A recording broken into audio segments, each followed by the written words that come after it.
Hi everyone, and welcome to the stream. Welcome to this perfectly natural sounding intro into my stream. Hope everyone's doing alright. Today, it is Sunday, and I am starting a new playthrough. Yeah, hold on, let me just up the volume a little bit, because it's a bit quiet. I don't know what volume I should set this game to, but we'll know when we get into it. I have Mario Galaxy 1 open right now. It's not the game we're playing, I just wanted to have some music in the background while I talked. Yeah, I hope everyone's doing alright. Today we are playing Super Mario Galaxy 2, starting a new playthrough. The last playthrough that I did for Sundays was Twilight Princess, and then last week I did my Breath of the Wild Trial of the Sword stream because I wanted something to play on Sunday before this game came out.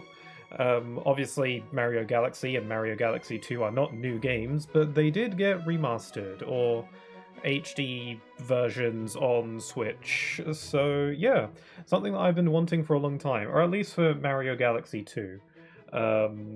Because up until now, Mario Galaxy 2 was exclusively on the Wii, but Mario Galaxy 1 had been put onto Switch before through the 3D All-Stars collection, which I do also own. Explanation time. First of all, I want to just quickly point out, just in case anyone maybe notices, although maybe I don't sound any different, I do have a bit of a cold today, so I don't know if maybe my voice sounds a little bit different because of that. It was a lot worse yesterday. I'm feeling a bit better now, but sorry, apologies if I'm a little bit sneezy. I got some tissues, so that should help. So yeah, we should hopefully be fine. Yeah, so Super Mario Galaxy 2, a game that I really like a lot, but I have not played in many years because, well, not many years, in a long time because it was just always on the Wii, and I never really felt like digging up the old Nintendo Wii to play it. Also, I was kind of hoping that it would be put on Switch at some point. It did get to a point where I thought it was maybe a bit unlikely, or I was just wishing on a star, which is very appropriate wording for this game. But lo and behold, it finally happened. I did a reaction for the Nintendo Direct where it got announced that they not only are they making a Super Mario Galaxy movie, but they also, to coincide with it, decided to port slash remaster Galaxy 1 and 2 onto the Switch. Again, Galaxy 1 was already on Switch through the 3D All-Stars collection, but that collection was infamously a limited time only deal. Also, apparently this version of Super Mario Galaxy 1 is largely similar to the one from the All-Stars collection, but they did, alter some of the texture work, and also they made it 4K if you play it on Switch 2, which is pretty cool. I do have it on Switch 2, but I don't have a 4K display, so whoops, I wouldn't be able to stream that to you anyway. I did try it out on the big TV downstairs, which I do believe does have 4K, and honestly, I don't really notice any difference, but I think that might just be me. I'm sure it looks fantastic for people who have a greater eye for that sort of thing. I have an eye for detail, but not resolution, unless it's bad resolution. 1080 is perfectly fine.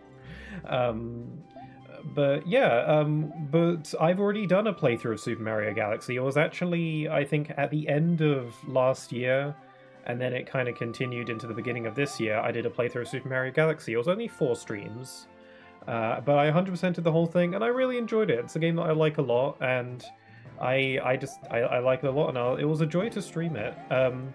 And I'm sure, I guarantee you, that at least once or twice in that playthrough of Super Mario Galaxy 1 that I did earlier in the year, I probably said that I really hope that Galaxy 2 gets ported to Switch at some point.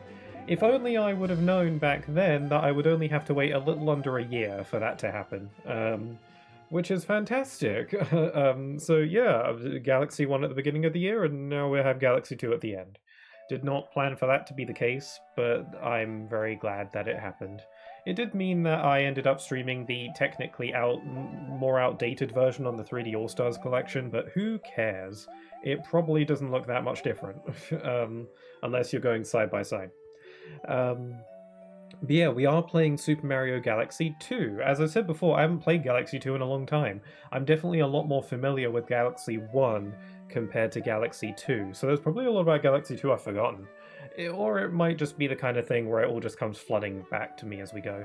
I definitely played Galaxy 2 a lot less than Galaxy 1. Galaxy 1 was like one of the first Mario games I ever actually owned, so I have more of a connection to it. But it's not like I think Galaxy 1 is definitively better than the second one. I think that they both work well as a duology. They work as a combo pack, which is nice that they comboed them together. I will address a minor elephant in the room, and that's on the fact that Galaxy 1 and 2, this new Switch collection bundle thing, has been a little bit mixed on people, not because of the games themselves, but because of how they're priced. Yeah, they are a bit too expensive. Thankfully, I actually found a really good deal on it, so some UK retailers were selling the combo pack for... I got it for like £45.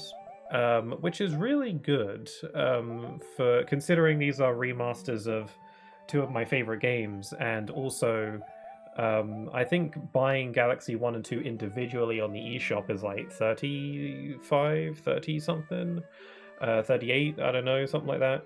So I was originally just going to get Galaxy 2 on its own, but then I was like, I could either do that, or I could pay essentially an extra £10 or so to get a somewhat enhanced version of Galaxy 1, a game I also really like. And that way I also get a physical copy of the game with the box, and I like having the box. So I thought, I love these games. I'm definitely going to play them a lot, so I went for it. So, yeah, it is too much though. I'm glad I managed to save a little bit on my end, but it is too much if you buy it on eShop, so try and find a different way if you want to play these games. Yeah, so the deal is we're going to play Super Mario Galaxy 2, so let me back out. I booted up Galaxy 1 just for the purposes of getting some music in the background while I spoke. Also, I did try out Galaxy 1 the other day downstairs, just to see what it looked like. I think I might just play Galaxy 1 on my own time. There it is, Galaxy 2! Man, I really am glad to see this game finally on modern hardware. It's great. Yeah, man, I would have played this game a lot sooner if it wasn't stuck on the Wii this whole time. I really don't remember the last time I played this game. Again, I played Galaxy 1 a lot more because it was on the All-Stars collection. I haven't played this one and I don't even know how long. I would say like at least 5 years at the very least. Probably more than that though. Most likely more than that. So I'm very excited. The thing is, because Galaxy 1 and 2 are so incredibly similar, which I don't think is a bad thing. You could argue that Galaxy 2 is a bad sequel because it doesn't really innovate a ton on the original, and it doesn't, but it's just more of Galaxy, and that's only really a net positive for me. I don't know about you. And they do have new ideas, they have new mechanics, they have new power-ups and ideas and stuff. What's funny is that when I was playing Galaxy 1, I had many instances where I was like, oh, I'm excited to get to this galaxy, only for me then to realize later on, oh, wait, that's not in this game, it's in the second one. So yeah, any times that I had that thought when I was playing Galaxy 1, I'll finally be able to be like, yay, finally, I can play that galaxy I was thinking about. But yeah, here we are. Also, hello there, speaking, how you doing? I am in space. Yes. Shouldn't I be wearing my spacesuit? I don't know. Mario doesn't wear a spacesuit, so I'm probably fine. Hope I don't explode. Yeah, I'm super duper looking forward to playing this. I guess we'll start, shall we? Let me know if the volume ever gets a bit too loud, and I'll happily adjust it. I have a ton of fun facts about these games. First fun fact, Galaxy 1 has like 6 or 7 save slots, but this game only has 3. I wonder why that is. I think 3 is fine. I don't know why Galaxy 1 has so many. Also, the planets look different. Like this one's kind of grassy, this one's a darker shade, and this one's kind of autumny. That's cool. Was that always the case in this game, or was that a thing they did in the remaster? I kind of doubt it, because it's such a bizarre little minor detail. I imagine the original game probably had that. Um, Another interesting thing about this new Switch versions that I noticed is that they changed the UI a little bit. Um, they yeah, they changed the font slightly, and they also just kind of resized the UI in general, which is interesting. I've seen a lot of people complaining about the new like font for the text, and I'm like, it's a font. Who cares? It looks pretty similar to the original anyway. I'm good. Just dealing with people dying in this Final Fantasy Quest Monster Hunter Wires. Oh, is the Final Fantasy crossover with Monster Hunter happening now, or is it? Is it out? Because I heard about it. I thought it was really cool. I hope you're enjoying it. Okay, so we got to select our icon. When I was playing Galaxy 1 the other day, I noticed that they only have 4 icons for you to choose. On the original Wii version, you could have your Mii be the icon, but in this version, that's not the case. In Galaxy 1, the only icons they had available, I think, was Mario, Toad, Peach, and Yoshi, which is really weird because there was no Luigi, for some baffling reason, because Luigi is in Galaxy 1. He's decently present, and Yoshi isn't in Galaxy 1 at all, which is really weird, but whatever, it doesn't matter. As for who I'm going to pick, I think the Luma's really cute, so I'm going to go with the Luma. Oh yeah, they also added assist mode. This basically functions the same way it did in Odyssey. I'm not going to do that though, but I think it's a nice addition for younger, inexperienced players. Yeah, 6 days ago it started. I really like it. The people on my team are so horrible, we keep failing. Are you playing with, like, random people online, or can you, like, grab a crew together? But yeah, the Monster Hunter Final Fantasy crossover looked really cool. I like how you can get chocobos, that's adorable. And it makes a lot of sense. Oh yeah, so you can spin the planet with the cursor, and the eyes on my little guy will close a little bit. He's cute. Randoms, yeah. Well, hopefully you get some better luck with who you're paired with. Alright, well, I think I had another fun fact, but I forgot what it was. Oh yeah, the cursor. First of all, I'm going to apologize, because I did this a lot during Galaxy 1 when I streamed that game. I apologize, but I'm most likely just going to be waving the cursor around the screen at random points for no reason. Just kind of like when I'm sitting around, I'm just going to wave the arrow around. Sorry if that gets irritating for anybody. If it is, I'll try and refrain, but it's I don't know how to explain it. I just feel the need to do it. It's just very fun, stimulating. I don't know how to say. Yeah, the cursor on the original Wii version was controlled obviously with the Wii's pointer. But that's obviously not a thing with the Switch, so it's with the gyroscope instead. And I've seen a lot of people complaining about it, that it's not as accurate, and they're right, it's not as accurate. The cursor does tend to drift at times. But, like, it doesn't matter. You're never really asked to do any precise motions or movements with the cursor. Like, if the game was wholly revolving around the cursor, then yeah, it drifting a bit and not being as accurate would be more of a problem, but this game doesn't really ask you to do anything crazy with it, and you can also press a button to recenter it at literally any time. It's like, it's over here, press a button, pop, it's in the middle.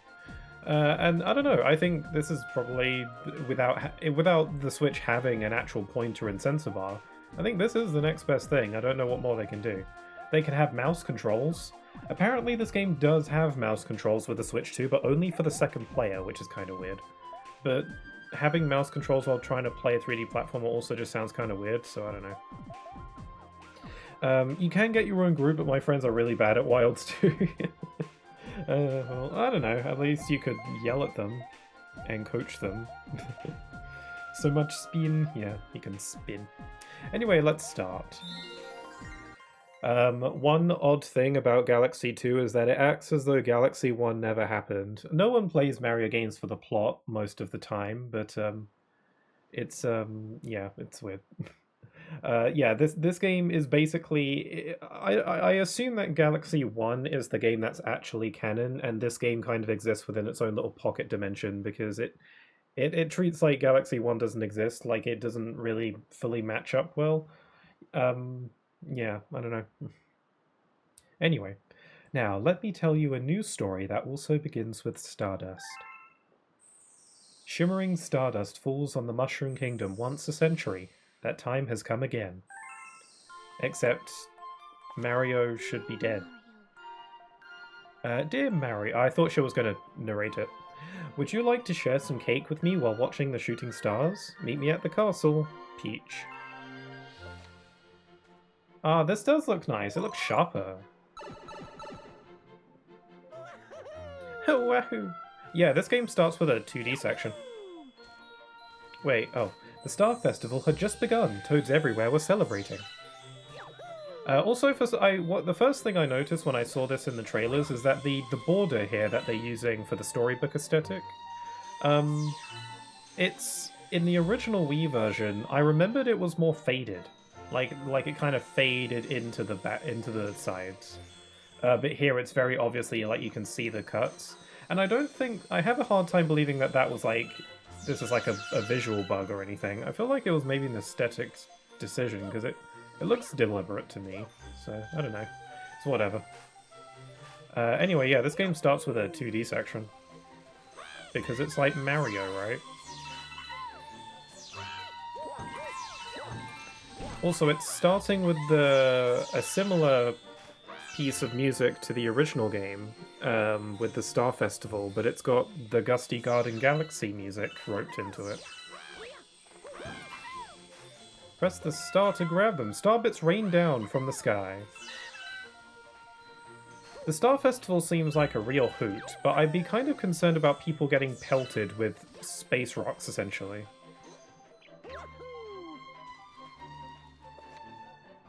Hello. Hello, little lad. Ah, it's a little star baby. Oh. PlayStation! The strange little fellow seemed confused. Was he lost? He seemed to take a shine to Mario. So, Mario's cap filled with warmth as he felt a new power surging through him. And now we get the spin attack. So you can say that this game's story is kind of like a do-over of Galaxy 1's, only not as interesting. Which is fine because, you know, this game isn't really... it's just supposed to be more Galaxy. That's originally what this game was legit just going to be. It was originally just going to be... I think it was going to be a DLC of sorts, or like an expansion of sorts for Galaxy 1, but they had so many ideas that they decided to just make a new game. Which is why this game's story is so... minimal. Compared to the first one, at least. As far as Mario games go, it's actually fairly standard, so... like, this is more story than Galaxy... 64 got. So the thing about Galaxy 1 is that game ends... A spoiler alert. Galaxy 1 ends with a giant black hole appearing that will, like, destroy the universe, and in order to stop it, all the Lumas band together and sacrifice themselves to essentially reset the universe. And Mario and Peach and Bowser and everyone else get plopped back into the Mushroom Kingdom like everything didn't happen. Although they seem to still remember everything. And you know, this game starts with the Star Festival happening again, so you would assume that, you know, this is a direct sequel story-wise to Galaxy 1. But the problem with that is that the Star Festival is only supposed to happen once every 100 years. So obviously, if this is a sequel to Galaxy 1, Mario should not be alive anymore. So it's weird. It's like history repeating itself, some kind of fate or whatever crap, I don't know, or this is some kind of alternate timeline. It does feel like some kind of alternate timeline. I'd assume that Galaxy 1 is the game that's actually canon to the Mario series, and then Galaxy 2 just kind of exists within its own little pocket dimension. Because, you know, Mario doesn't know Rosalina, it would seem. Although Rosalina isn't in this game nearly as much as the first, so... Anyway, let's go. Shake the Joy-Con to spin. You can press Y to do it too. I'm pressing Y. I'm using my Pro Controller. Can you break this? Wow, Mario. This game's intro is way friendlier. Something's gonna go wrong, I sure think. What's this? Was this one of the little fellow's friends? It's charming how this game is presented like a storybook. The first game didn't do that, so this is nice. Give it at least a little different identity to the first one, I suppose. Oh well, stuff has hit the fan. Okay, and there's Bowser. Yeah, yeah. So Bowser's big in this one. That's his plan. In the first game, he had a giant UFO and stole the castle. In this game, he big now. That's his plan. Also, the sky is purple.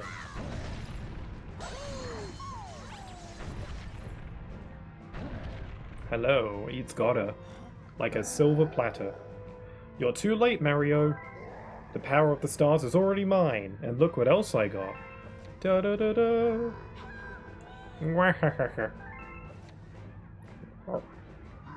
I'm huge! Has his eyes always been red? Am I only just now noticing that? Even scarier up close, huh?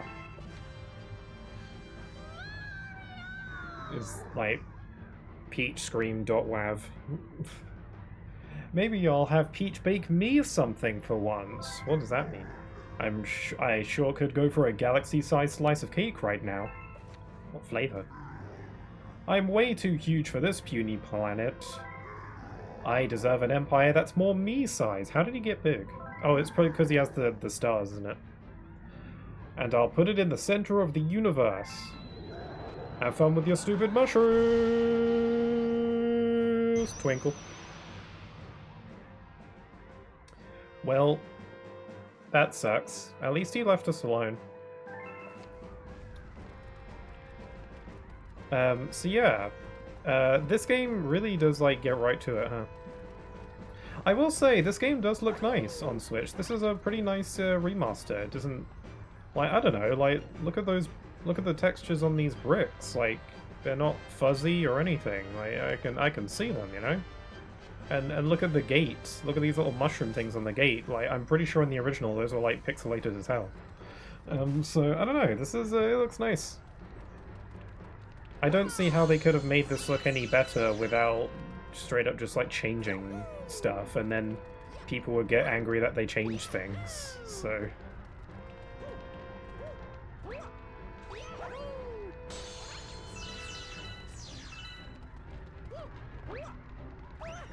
Wahoo! Man, I'm cold.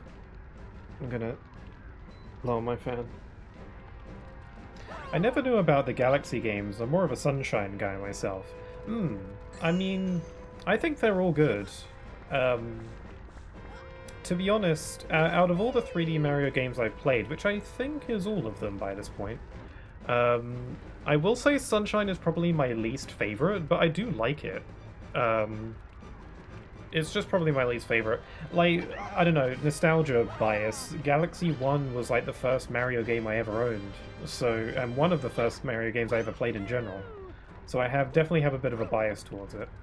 But I do like Sunshine a lot. Don't get me wrong.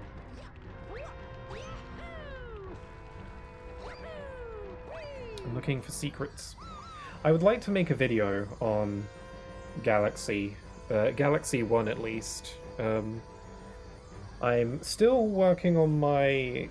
I'm still working on another smaller video, and I finally got some work done on my Sonic Generations video. I mentioned like ages ago that I wrote a script for it, but I had trouble really getting started, and I finally managed to get started. So that's nice. Maybe a Galaxy video might be fun to make at some point. Mario? Where did that monster come from? He took your princess to the center of the universe. You must hurry and save her. Okay, I guess I didn't have anything better to do. Oh, Master Luma. Young Master Luma, did you get thrown overboard too? Good thing you're safe. I see. So you're about... oh, wait, hold on. I see. So you're going to stay in Mario's cap? That should be safe for now. But Mario, you have other things to worry about, like saving the princess. But how? How? I do appreciate that they make the baby Luma that hides in Mario's cap feel more like an actual character in this game. In the first game, it was just a mechanic in character form. And you'd never really see the only time you saw the baby Luma in the first game was when you first get the spin attack, and then Mario would also let him out of his cap every time you finish a level, briefly. And then he appeared at the end of the game to, you know, reset the universe. In this game, the White Luma shows up pretty frequently. Just in a lot of the cutscenes, just kind of shows up to be there.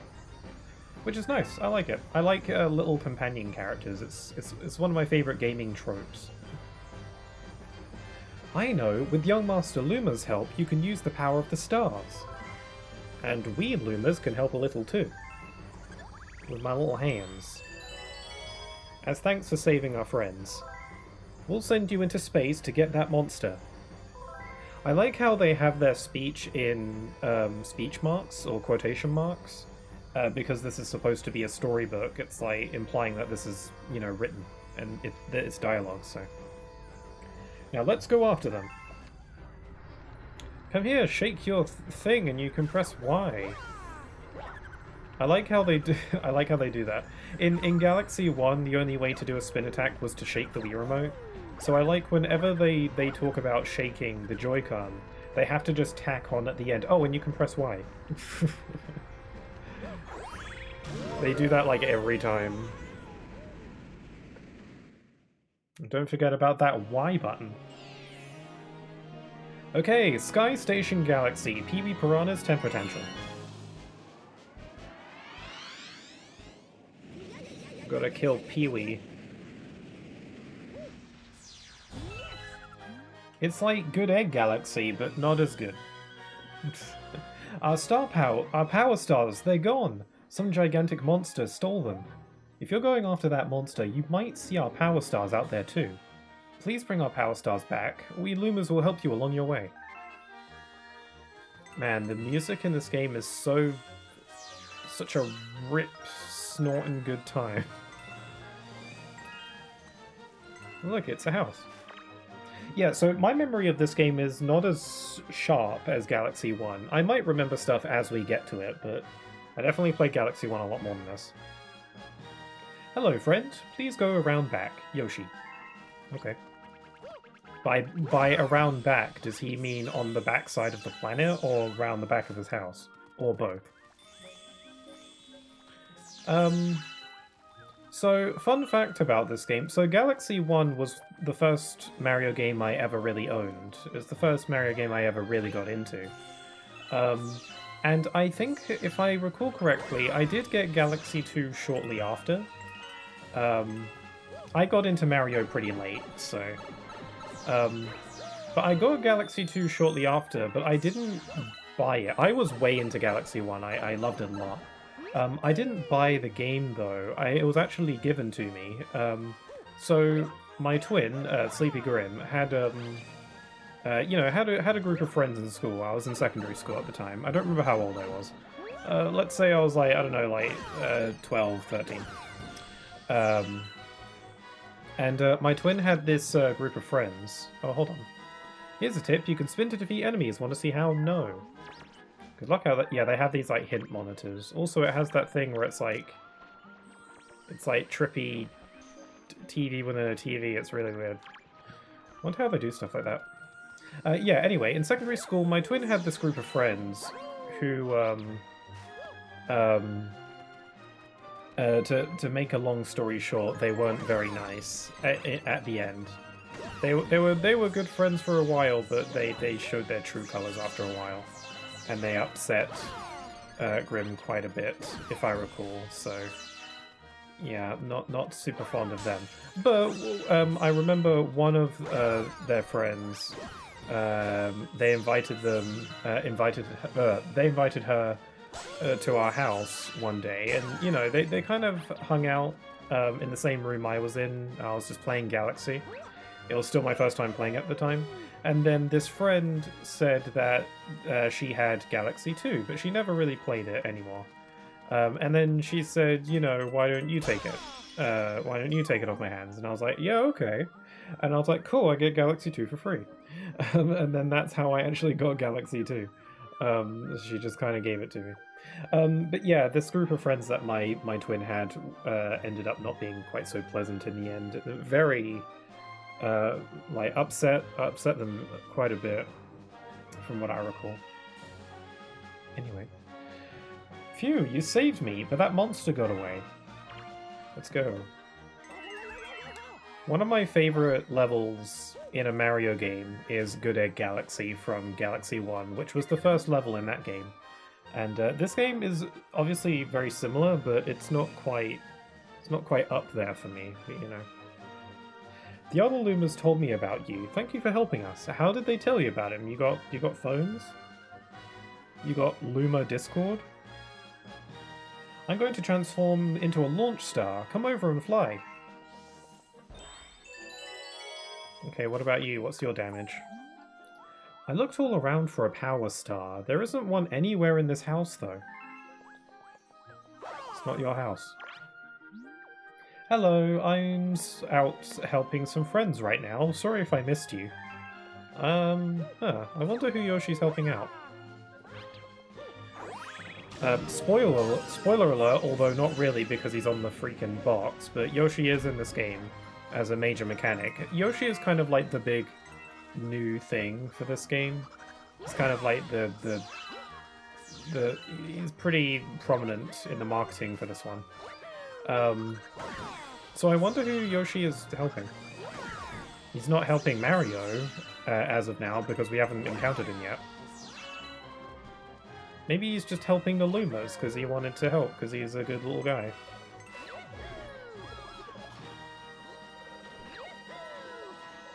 Man, the music in the Galaxy games is so grand and pretty and like, I should look for a playlist of the Galaxy games entire soundtrack so I can listen to it while I edit or something.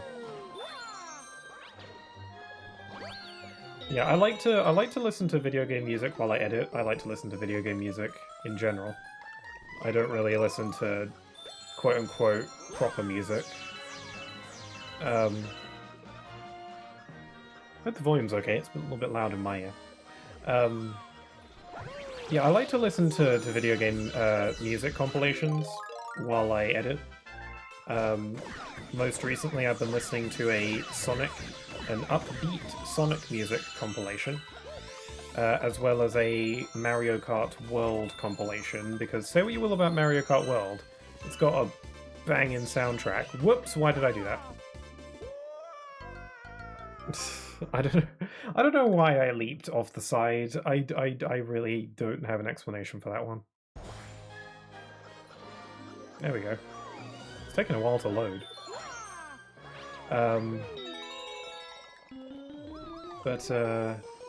Yeah, Mario Kart World is a great soundtrack. Say what you will about the game, but it's got great music. So I'm listening to that because Mario Kart World has a frickin' bazillion tracks in its OST. So maybe I should get a Galaxy music compilation because I think that would be delightful. When I edit, I used to listen to live streams and podcasts and stuff like that, but I realized that like I got distracted too easily. Like while I was editing and I'm listening to other things, I just got too distracted, and I realized that listening to music isn't as distracting because it's just music. You're just supposed to listen to it. But if I'm listening to a live stream or a podcast or something, I feel the need to sometimes just look over and watch it for a bit.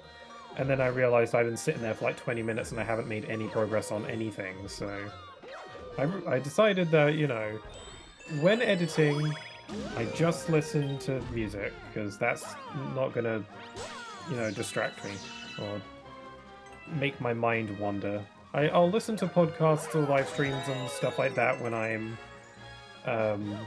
you know, working on stuff other than editing, like if I'm making thumbnails or whatever, because you know, that's fine. Those don't really require my concentration as much. This is cute. It's like the Earth, the Moon, and the Sun. I'm standing on the sun. Wahoo! It's a me, Mario. I still remember when people in my comment section said that I say Mario wrong. I know that Mario is generally how you're supposed to say it, but I'm British and we say Mario. Sorry. I know that's technically incorrect. I know that we're the ones in the wrong for pronouncing it that way technically, but it's how we say it. There was a point in when I was in school where I was saying Mario for a while, but people made fun of me for saying it wrong. Because, you know, everyone in Britain is British. Well, for the most part. So obviously everyone where I lived was saying Mario. When I say Mario, then people tell me I'm wrong. But here on the internet, where a majority of my audience is American, people say that I'm pronouncing it wrong, so I can't really win, can I? So I'm just gonna say it how I want, and then I'll at least be okay with 50% of people.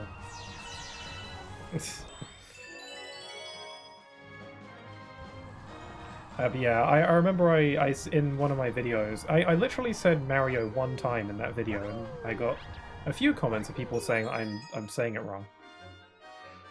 Anyway, I got a comet medal. Collect them to make comets appear. So yeah, comet medals are a new thing. That wasn't in the first game. Comet medals are what make prankster comets appear in this game. So what prankster comets were in the first game, and they still function the same way in this game for the most part. In the first game, essentially they would show up randomly. Well, somewhat randomly. You could sort of control it. And it would essentially be like little challenge runs of stars that you've already collected. There was a few different varieties, like Daredevil, where you have to do it without taking a hit. Speedrun, where you have a time limit. Cosmic Clone, where you have to race Clone Mario to the star. So it was essentially just extra challenge stars that you can do. But the comets would show up somewhat random as you progress through the game. In a somewhat sequence, I guess, so it's not entirely random.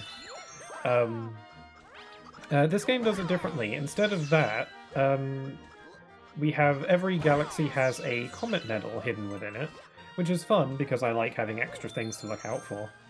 But yeah, collecting a certain amount of comet medals is what makes the Prankster Comet show up in this one. Which is, I think it's a bit more, it's a lot clearer, and having an extra collectible to go for is nice, because it gives you a reason to want to look out for stuff. And, yeah, it's just a lot clearer. Although they still don't tell you when a new Prankster Comet will actually be unlocked.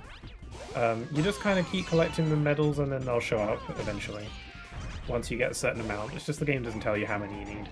But, you know, because I generally like to play these games to 100%, I'm going to get all the Comet medals anyway, so I don't really care about how many I need. I'm going to get them all. Also, hey there, Mensuri. I see you're using them emotes. I forgot that you were one of the recipients of the gift subs that Crow gave out a while ago. Anyway, we're fighting the Pee-wee Piranha. It's like the fight from the first game, except in that game it was a bit harder, actually. In Galaxy 1, the fight is very similar to this, except the piranha had like a tail with a rock on the end of it that you had to hit and badoing into his face. Here he just has a big glowy butt. Damn, bro, how are you? I'm doing alright, thank you. I'm actually a little bit under the weather, though. I don't know if you can tell. I think my voice sounds the same. I might be a little bit sneezy, but I seem to have caught a bit of a cold. I'm feeling a lot better now, though. I was a lot worse yesterday. I went through like 2 bags of tissues. But I'm doing a lot better. I have not sneezed at all today, actually, which is good. I still feel a little bit sneezy, though. So, But otherwise I'm fine. Anyway, where's the star? I lost it. Our first star! Wahoo! Yeah, the jingle for when you collect stars is the same in Galaxy 1, but they spruced it up a bit, made it a bit more orchestral.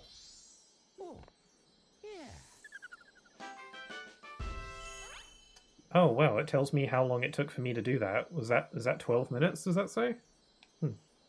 Got a star. We've got 1 star out of 242. Yes, there are 242 stars in this game. Obviously, you only need like 80 of them to beat the game or whatever, but I want to go for all of them.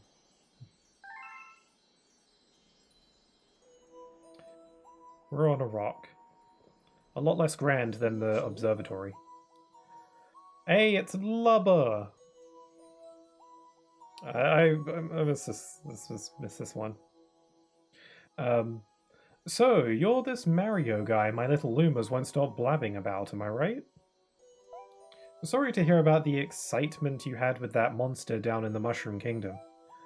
I sure appreciate you bringing us this Power Star, though. We need as many of these as we can get.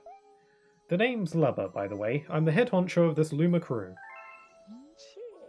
See, believe it or not, we're on a spaceship right now. Took some real elbow grease to convert this little planetoid into a ship, but we Lumas pulled it off. May not look like much, but it's home. Yeah, it does not look like much at all. Truth be told, the ship, she's not in such hot shape right now. We ran into that monster too. He blasted us with meteors, and some of my crew were thrown overboard.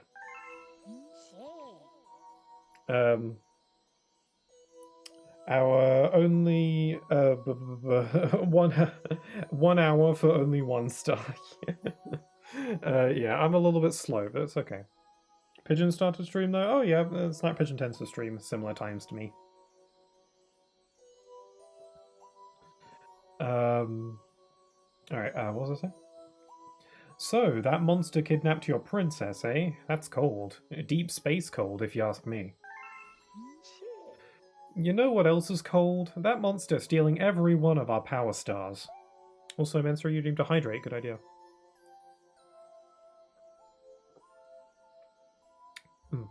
That's refreshing. See, that's our fuel. Our spaceship runs on energy from stars. Without that, we're stranded here. Hello, I am Baby. Baby Man. Hey yo! Is that young Master Luma? It is, isn't it? Wow. I can't believe you just said that. Wait, if you have the trust of young Master Luma... Say, I might just have a little proposition for you. Hear me out now. Your special someone got kidnapped and now you gotta save her, am I right? Well, wow, what amazing decisions I have.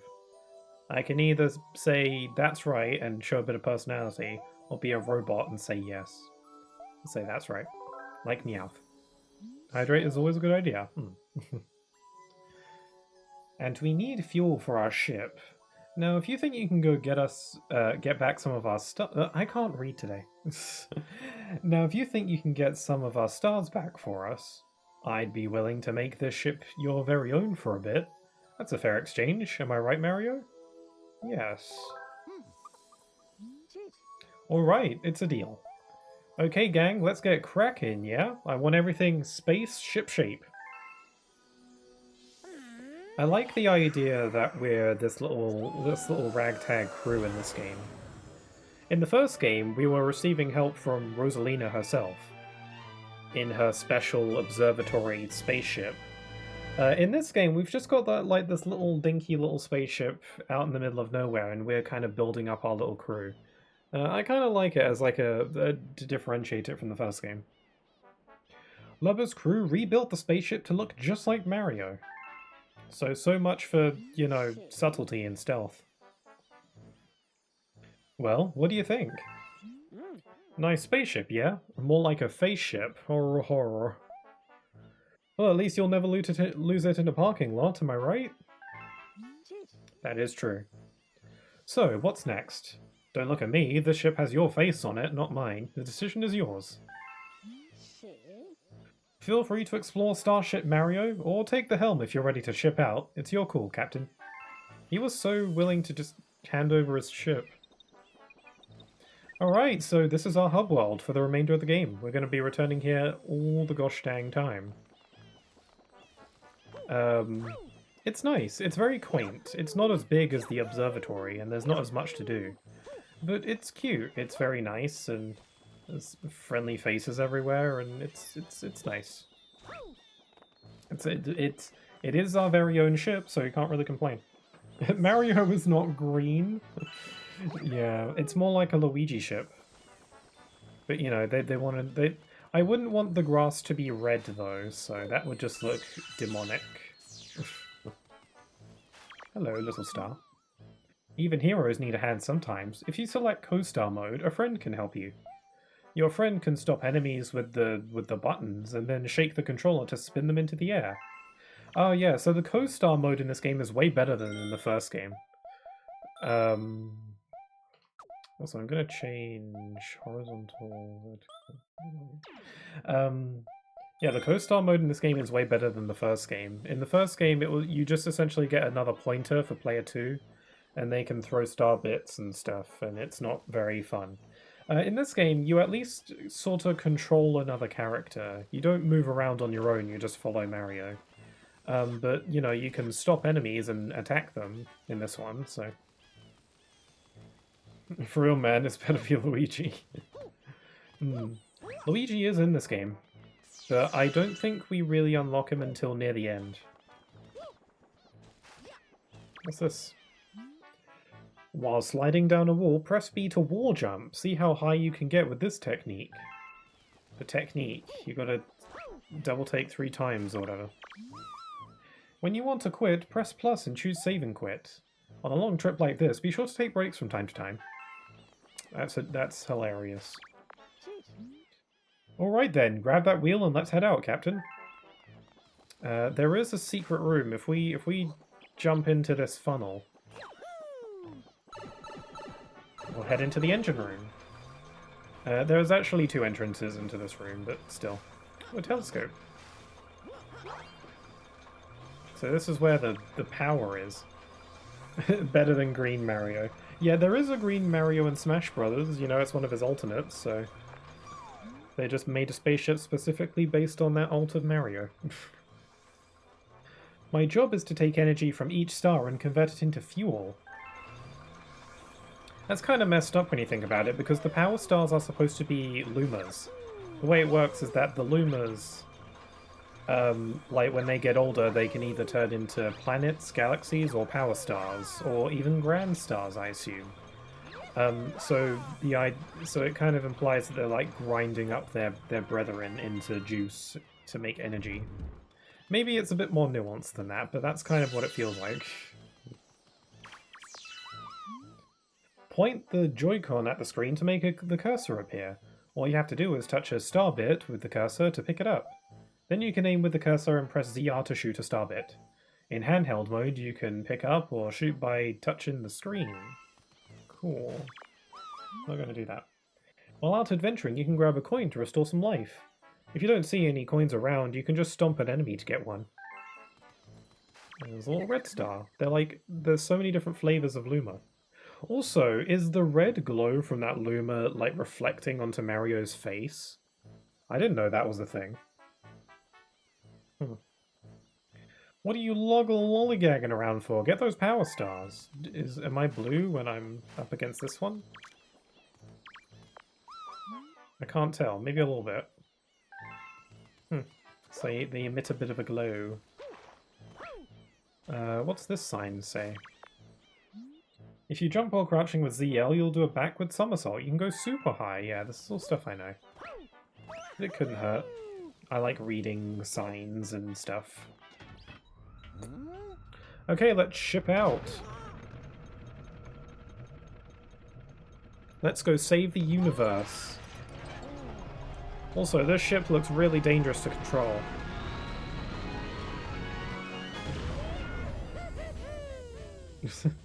You see how much like Mario's turning the wheel slightly made it jumble around a bit? It seems really dangerous. So, this is the world map. Just point your cursor at a destination and press A to jump to that galaxy. Like I said, this spaceship runs on energy from power stars. Right now, it looks like we got enough to go this far. We're gonna need more power stars. So, let's do it, for your princess and my crew. Take it away, Captain. Sweetness. So yeah, this game does not have...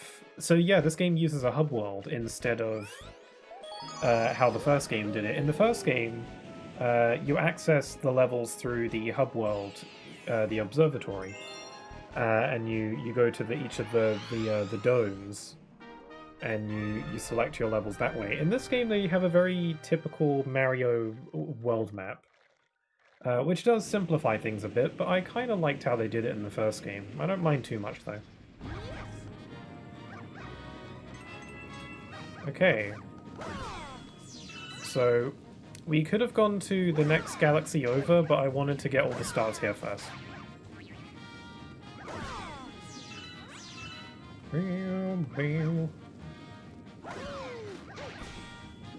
Yeah, I mean, one of the nicest things about this game is just you get more galaxy music. You get more beautiful galaxy music. It's damn lovely. Hold on, I want to try something. Can I get on top of Yoshi's house using some finesse? Can I finesse my way up there? Sure can. Oh, they blocked it up. It's like they knew. Ow. Wonder if I can get around just by jumping. Oh, I sure can. Whoops. Get some star bits. Hello, little guy. I hope the volume on the game is okay, like you can hear it, but it's not too loud so that it drowns me out or anything. I've been keeping an eye on it, and it seems to be okay. Get me out of here! There must be a key somewhere. I bet one of these chain chomps has it. Or actually, they're not really chain chomps, because they're not on a chain. They're just, chomps.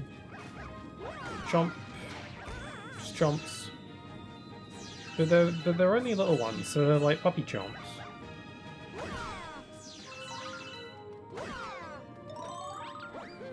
A star?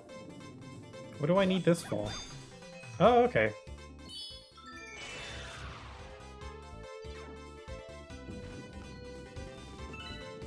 Well, I need to get that chest. It's a 1-up. I wonder how many 1-ups I would have obtained by the end of the stream, because you can get 1-ups pretty quickly.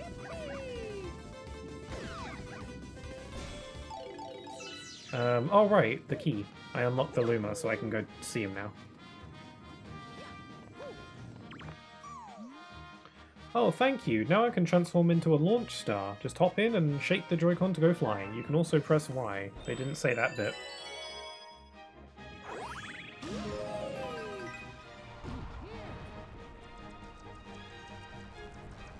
Man, I'm so glad this game is on Switch. It took a while. It took like 5 years for us to get to this point, but we got it on Switch. Oh, by the way, because I pre-ordered the game, first of all, pre-ordering this game was a bit of a nightmare. So I pre-ordered this game from a UK retailer because they were selling it for cheaper than, you know, like Nintendo was, so there's that. So I pre-ordered the game so, you know, I could get it on release day. But I didn't really intend on playing it on release day anyway because I wanted to stream it today. But I thought, you know, maybe I can play Galaxy 1 for a bit in the meantime, you know, and play some of that. But when release day came, like, I got an email to say it had been dispatched and it was on its way. And then on release day, it didn't show up. So I was like, that's unfortunate, but then I was like, you know what, it's fine though, because I wasn't going to play it right away anyway, and, you know, I can wait one day, but, you know, it was still annoying because I did pre-order it, and, you know, when you pre-order something, you know, you want it on release day, that's the whole point. But I was like, it's whatever, it's fine. But then the next day, it didn't show up either. And I was like, oh, well, something must have gone wrong, because I didn't receive any email or anything. And I was very irritated. I wasn't so much, like, upset because it was like... Again, I wasn't going to play right away anyway, so... honestly, as long as it came in time for my stream today, I was fine. But because it had been 2 days late at this point, when it should have arrived on release day, and, you know, usually when I pre-order games from this, this store, I usually have no problems. So I was just like, well, something must have gone wrong. And I was just kind of... I wasn't so much, like, upset, I was just, like, irritated. Because I was like, well, if I don't have this game in time for my stream, then I can't stream it, and that's... And I was looking forward to doing that. So I was going to, you know, see if I can contact someone about it and be like, where's my video game? Thankfully, yesterday morning it showed up, so, you know, I just got it 2 days late with no explanation. Thankfully, you know, but, you know, I guess it's all a silver lining, because I still got it before, you know, in time for my stream today, which is nice. And then because it didn't arrive on release day, I'm entitled to £5 of store credit. I wonder what I should buy with my £5 of store credit. I guess I'll just get £5 off my next purchase. That's nice. At first I thought it was like, oh, you get £5 of store credit for every day it's late. But no, that'd be a bit much.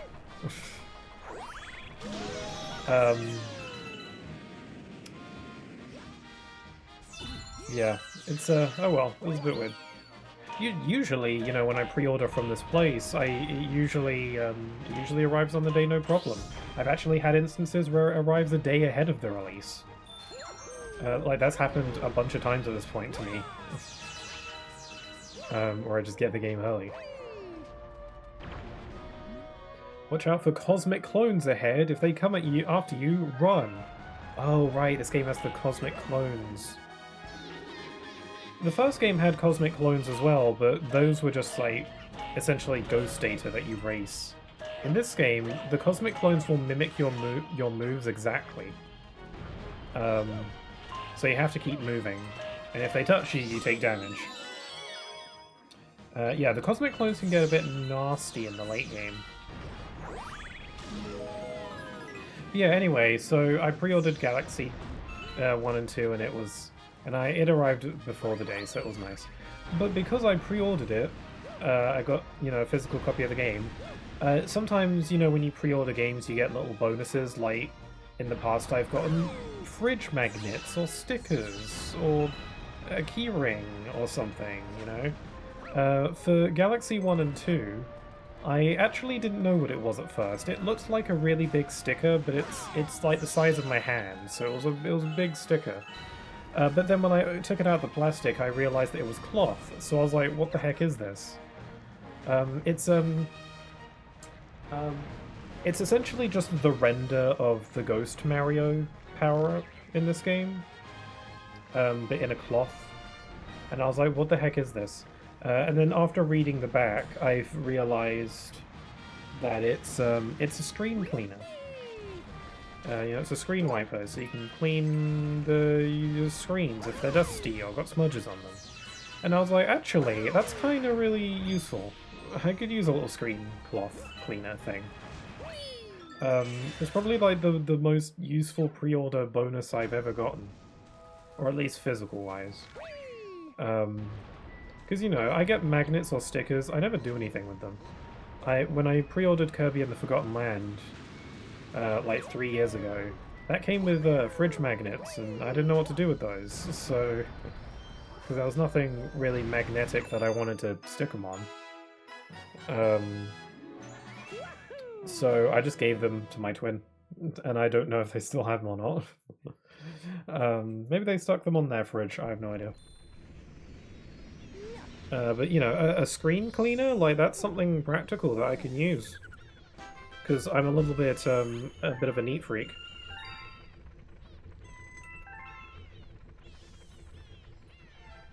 Hello, lover. Oh, I forgot. This game has a new story, or a storybook. They said in the trailers, although they did a bad job of explaining it. They said that in Galaxy 1, the storybook has an additional chapter, which is nice. I have no idea what that chapter is. I haven't seen it. But Galaxy 2 didn't have a storybook like the first game did. But they added one in this version, which is really cool. Actually, I have no idea what the story is about, but I've heard some people say that Lubba is apparently a girl in that. Like this star, big purple star guy, apparently is not a guy. I don't. Maybe people were joking. I think maybe it's revealed in the story, and then I'll get my confirmation that. If Lubba is in fact a girl, and has been this entire time, I'm sorry, I literally never knew that. I don't know, like, can you blame me? Lubba does look like a fairly male-looking character, right? Oh, like what? I just because he's purple. Whatever. But I'll need to read the book to confirm that. If Lubba isn't, If Lubba is indeed a girl, then I'm sorry, I didn't know that. So, yeah, I guess I'll be referring to Lubba as a she from now on. I wonder if anyone else has been surprised over that. Wish I could give you more help than just cheering from the sidelines. You know, you can select co-star mode from the plus menu. Then one of my co-star Lumas can help out. They can help you take down enemies and get you some extra star bits. So, if you want a partner, don't be shy about asking for a friend to jump in. That's not the case. Also, something I noticed is that this game has an autosave now. It didn't have an autosave on the Wii. Basically, every time you returned from a galaxy, the game would just ask you if you want to save.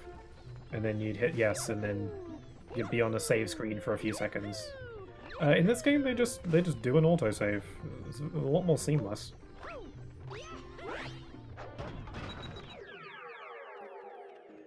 Okay. Alright, that's everything in the Sky Station. The galaxies in this game have a lot less stars in them. Mainly because I think it's more quantity. I don't want to say quantity over quality, because they are quality, but they just have a lesser amount of stars. There's more galaxies, but less stars per galaxy, instead of Galaxy 1, where there were less galaxies, but more stars per galaxy. So you're not spending too much time in the same place in this one. Which is a good or bad thing depending on how you view it. I think it's neutral. I think it just depends on who you ask.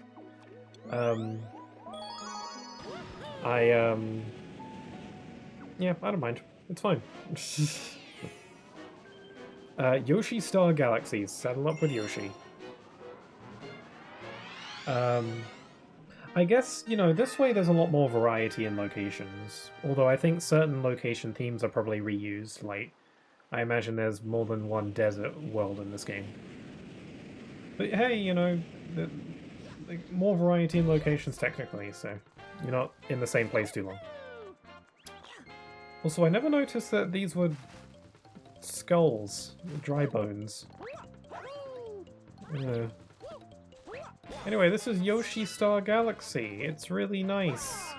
Also, as the name suggests, this is the level that introduces Yoshi. I wonder if Yoshi not being in the first game was a complaint people had. Because he was in Sunshine. So I imagine people were like, what, he's not in this? So they added him in. I thought Yoshi would be more helpful in getting the stars, but he just kept running around in circles. Then he got himself trapped inside that egg. If you can get him out and keep him focused, he might be useful. Aww. Do Yoshis just have constant zoomies? And they can't really focus on things? That's so relatable.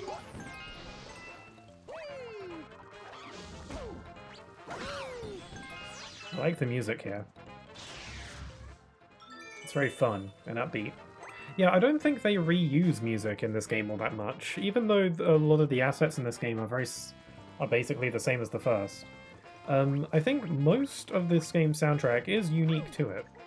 They do have similar melodies to certain tracks from Galaxy 1, and I'm sure some tracks are taken straight up from Galaxy 1, but most of this game's soundtrack is new, so which is nice. Yoshi hatched from the egg. You saved me. I was trying to save my friends, but then I got turned into an egg and got trapped. I know, we should team up. Come on, hop on my back. Hooray! And then when you're riding on Yoshi, the music has a bit of like a drum beat to it. I don't know how to explain it. I'm not a music guy. Hello, what's that in the distance?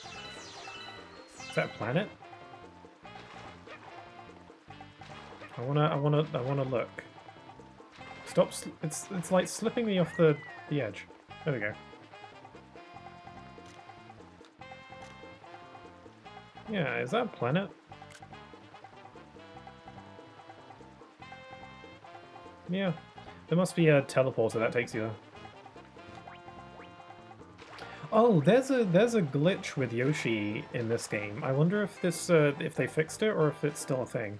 I was never very good at doing it in the first place, so I don't know.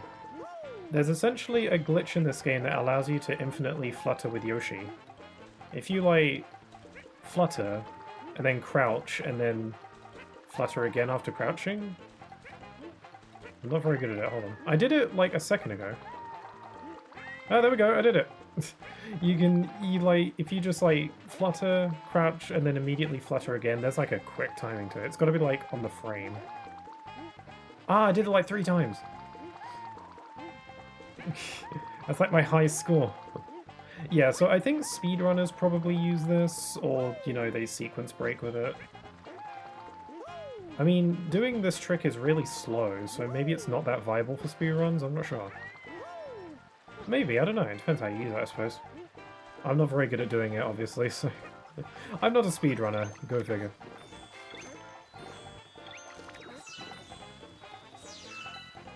But yeah, they kept the glitch. That's neat. And, you know, if they had patched the infinite flutter glitch, people would have been upset about it, because it's a fun glitch. It's not the kind of glitch that you're going to discover playing the game normally. Unless you do it on accident, which is possible, I guess. But it's so difficult to do for most people that I highly doubt it's that abusable for the average player. But yeah, Yoshi. Yoshi's pretty fun in this game. He basically just extends Mario's general moveset, which is basically how he works in most Mario games. You know, he can do all the things that Mario can do. He can't do a backflip, but he can still side flip, which is close. He can't triple jump, I don't think. But he has a flutter, and he can eat things with his tongue. Like that. And if I recall correctly, I think Yoshi has his own power-ups as well. Whoops. I think Yoshi has a few power-ups of his own, which is cool.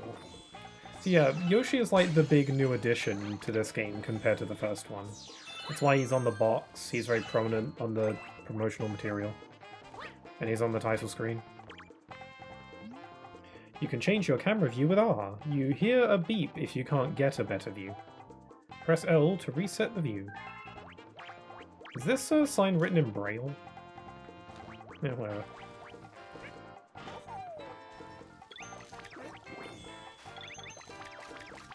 You can also chain your chomps together with Yoshi and eat stuff in quick succession.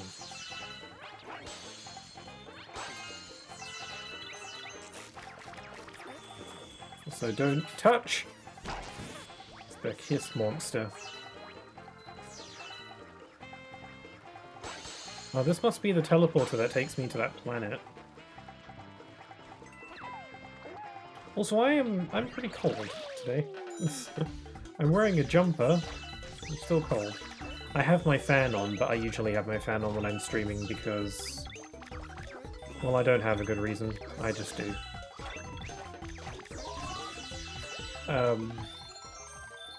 But I'd much rather be cold than hot, so...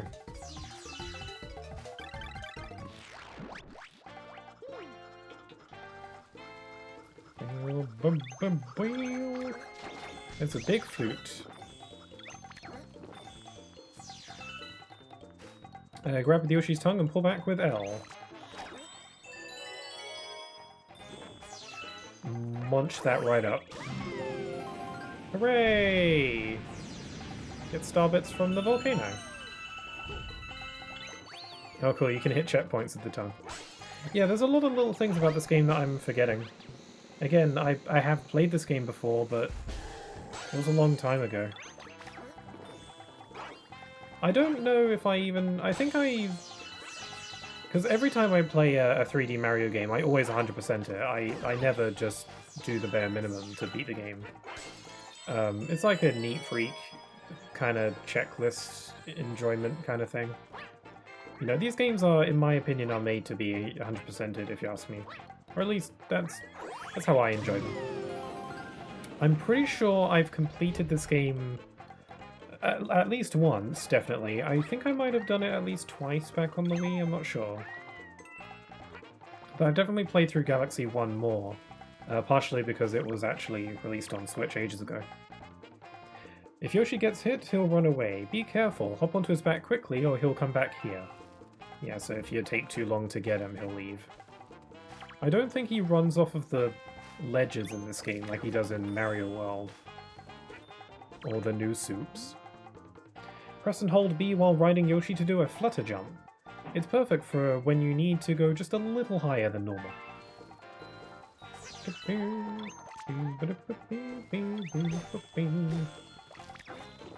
This is good background music. Ooh, my voice. I struggle with background music on my videos. I was having... I think I'm just a little bit picky about it. You know, when I'm making a video, I want the background music to kind of match the tone and pace that of what I'm saying in that moment. And I have a lot of difficulties like trying to find the perfect piece of music to play in the background. I was like spending like 20 minutes yesterday trying to figure out what to have for this one bit. Because I was like, I want something fun. I was looking for Sonic music specifically, and I wanted something that sounded fun, a little bit silly, but also not too over the top or, you know, serious or, you know, too much, too emotional sounding, you know. I wanted something simple and fun. But I had trouble finding a piece of music from a Sonic game that really fit that bill. I'm sure plenty exist, but I couldn't think of any off the top of my head. So maybe in the future, whenever I happen to hear a good piece of music that might be good for background music, I should make a note of it, huh? I did that actually with one piece of music that I heard when I played Paper Mario Color Splash on stream earlier this year. It was the music, I don't remember what the song was called, but it was like kind of this black and white comedy sketch-esque sounding music, you know? Like black and white filter cartoon kind of situation. It played in a level where there was essentially like a stage show, like a carnival stage show. And it was really fun and silly, but very pleasant as well. And I was like, that would be great background music for a video, depending on the topic and, you know, the tone. I would actually love to use that music for the bit I was struggling to find music on, but it's from a Mario game and I wanted Sonic music. But I guess, I don't know. It's because it's a Sonic video, so I thought I should use Sonic music in the video. But I don't know, would anyone care if I use a little bit of... Whoops. Would anyone care if I use some Mario music in a Sonic video? I doubt anyone will even notice. It's a pretty, niche piece of music anyway.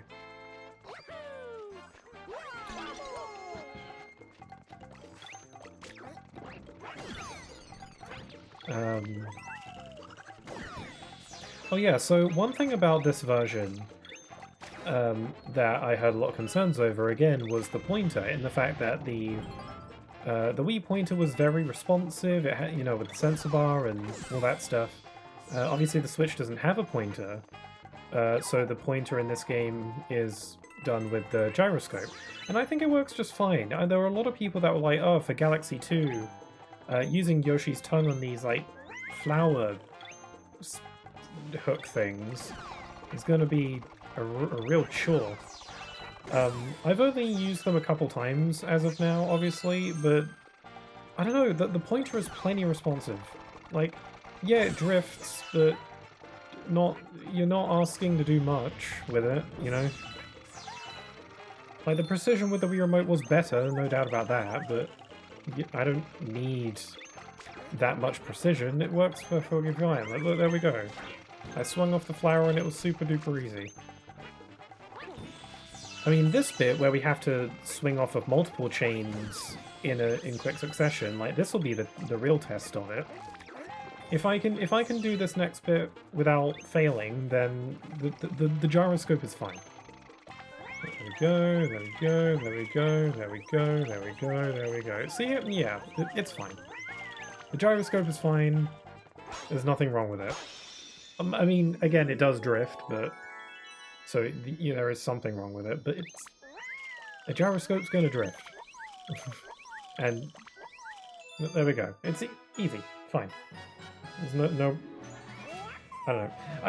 I haven't heard that many people complaining about it, to be honest, but there's a couple people... It's not really even complaints, actually. It's just people being, like, you know, anticipating it to go wrong, and I'm like, why don't you wait and see first? Saddle up with Yoshi, and we got the Comet Coin too. I was there for a while. Starship Mario can now advance. Say, I don't mean to pry or anything, but what is that thing over there? I mean, be straight with me, pal. You hatching alien eggs now? I like Lubba. He's a nice... He kind of feels like the best friend role in this game. Which is nice. Also, I like how when you meet new people, or like new aliens or new creatures, a lot of the time you invite them to be a part of your crew. They don't do anything, but they just kind of hang out here, which is nice.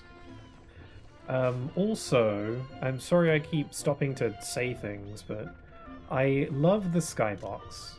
It looks a little bit weird in this version, like I can see some of the outlines on these clouds here. I think that's just a byproduct of the upscaling. Or, you know, the resolution bump. But I also just like the sky.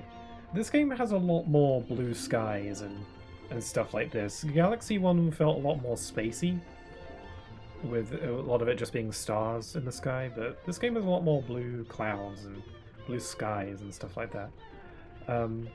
The skybox actually changes here depending on what world you're in, which is a really nice touch, because it shows that you're actually in that particular system, which is cool, and I like that.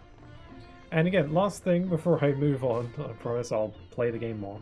I love the music. Starship Mario's music is so delightful, and it does that thing I like where it changes as you progress through the game. Like, there's 3 different versions of the Starship Mario theme, depending on how far in the game you are. And Galaxy 1 did that as well with its Comet Observatory. But I really like the music for Starship Mario. It's so pleasant. It's so fun. It definitely suits the, you know, charming little spaceship with your fun little crew vibes. You know, the Comet Observatory in Galaxy 1 was a lot more grand and magical and spacey. And it fit well. Okay, we got Spiny control. We are the exterminators. Bam, bam, bam, bam, bam, bam. I don't think we can do anything about the Spinies without Yoshi's help. I don't think Spinies were in the first game. I don't remember. Again, because Galaxy 1 and 2 are so similar, there are so many points where I'm like, is this in the first game or the second game? Which, I don't know. What the frick? Wow, okay. It's my bad. Okay, let's try that again.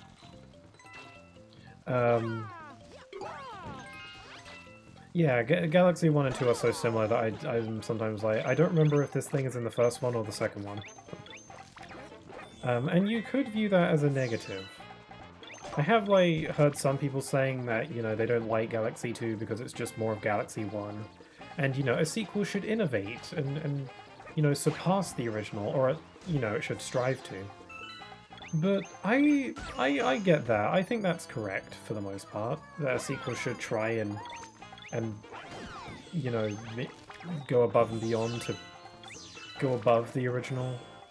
And you know, that's what separates a good sequel from a forgettable one.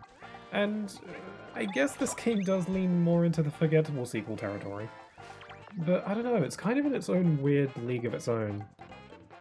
Like, it's not that it's forgettable, it's just that it kind of fuses with the first game for me. Where this and the first game are almost one and the same in my mind. So it's kind of in its own weird little territory. But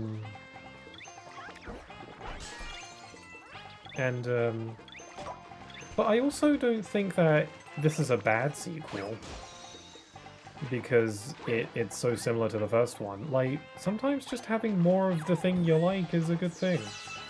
If you like a game, then having more of it is a good thing, is it not? And this game does bring new ideas to the table. Not as much as other sequels might, but you know, you've got Yoshi, you've got some new power-ups, all the galaxies are different and have some different mechanics and ideas. You know, clearly, like, the planets, the gravity, and all that stuff had so much potential that they just wanted to make another game out of it. And I don't think there's anything wrong with that. It does mean that this game sits in the first game's shadow a little bit, but again, I treat this game as just more of the first one, which is exactly what it is. This game is a weird one. It is a bit of a weird one to classify. It's like the biggest DLC ever. Okay, there's a launch star there, but I can get a 1-up. I don't really need to get 1-ups because I have 37 and I'm unlikely to die that many times. Whoa. Hold that thought. Ow. Okay. Yoshi's gone. I was actually thinking about that yesterday. While this is a 3D Mario, it doesn't have the open sandbox style that 64 and Sunshine have. It's a lot more of a linear game, which I'm okay with, which I like. I like linear games. I don't really have a specific preference for one or the other. I think linear games are good.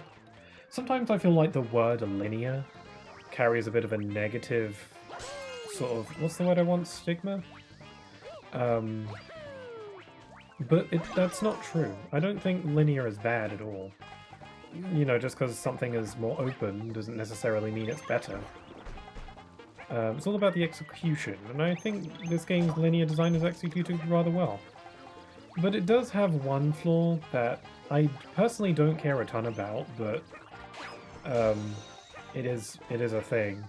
Where this game is, you know, this game has fairly linear design, but there are points where you can go off the beaten track, like I just did, and I got a 1-up for it. But the issue is that 1-ups aren't very valuable, at least for me. You know, that you can go off the beaten track, but more often than not, all you're going to get is some extra coins, which don't really do much, extra star bits, which do have uses, but again, you're going to have more star bits than you know what to do with, really, just by playing the game normally. Or you can get 1-ups, which is fine, but if you're, you know, decently experienced at platformers, you're probably not going to really need all that many, especially because the game resets your life count back to the default when you save and quit and reload your save for some weird reason. Like your life count is not saved. So yeah, that's one flaw. Like, you can go off the beaten track, but there's not really a ton of reason to do so. I guess, you know, I do enjoy just the enjoyment of discovering and exploring is fun on its own, so I don't mind much, but having other little trinkets or little collectibles to go for might help. Like, this version of the game, like these new Switch versions, they have a music player thing on the main menu so you can listen to the game soundtrack, which is nice. It would be the entire soundtrack is just there for you to listen to right from the get-go, but maybe it would be nice if you had to unlock the music tracks by collecting them in the game. And they're hidden around the levels and stuff. Like, even though I'm unlikely to listen to the game's soundtrack within the game, still, having something to collect and go for is nice. Or maybe they could, you know, so many games have photo modes these days, maybe you can add a photo mode and you can collect filters and stickers. You know, having more collectibles so that it feels like you have something, a reason to go off the beaten track is a good thing, if you ask me. There's such a thing as too many collectibles, I suppose, but one or two extra things to pick up won't kill anybody.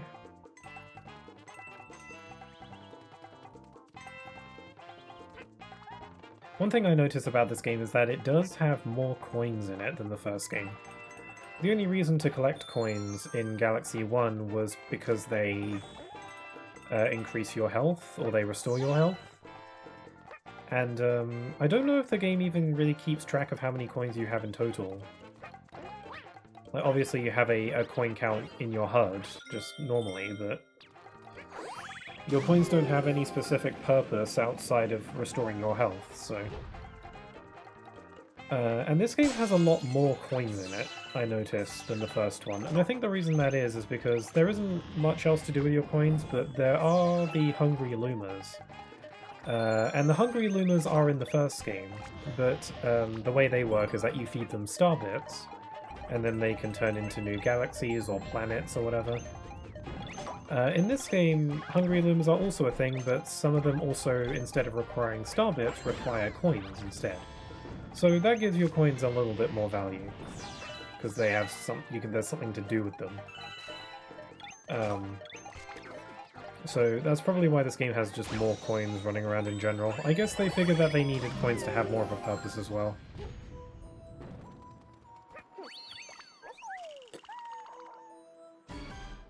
Okay, we got mini-boss or something.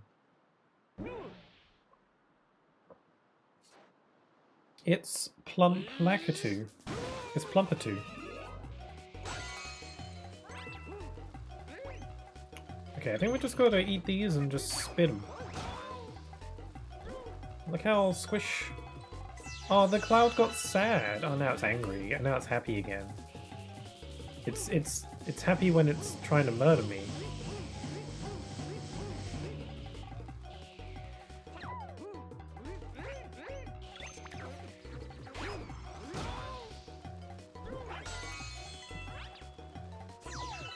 I keep trying to do the spin jump. Not the spin attack, the spinny jump. It was in Sunshine, and it's also in Odyssey and 3D World. You know, it's like if you spin around, Mario will start to spin, and then if you jump, he'll do an extra high spin jump. I keep feeling the need to do that, but that's not in this game. Just stop moving? Oh, I just remembered, this game has the... I wonder if they kept the creepy... the creepypasta with the shadow people in that one level. That was one of those things where when I was streaming Galaxy 1, I was thinking to myself, is that in the first game or the second game? No, it's in the second game.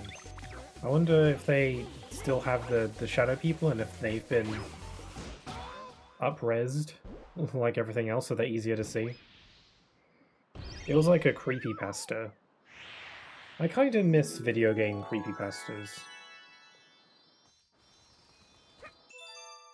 I mean, a lot of them, you know, these days, hoaxes or creepypastas like that just don't have the same punch anymore because people just kinda know better these days. I mean, some hoaxes can be really convincing, but most creepypasta stories like that, it's like, you know that's not real. But that doesn't mean they're not enjoyable.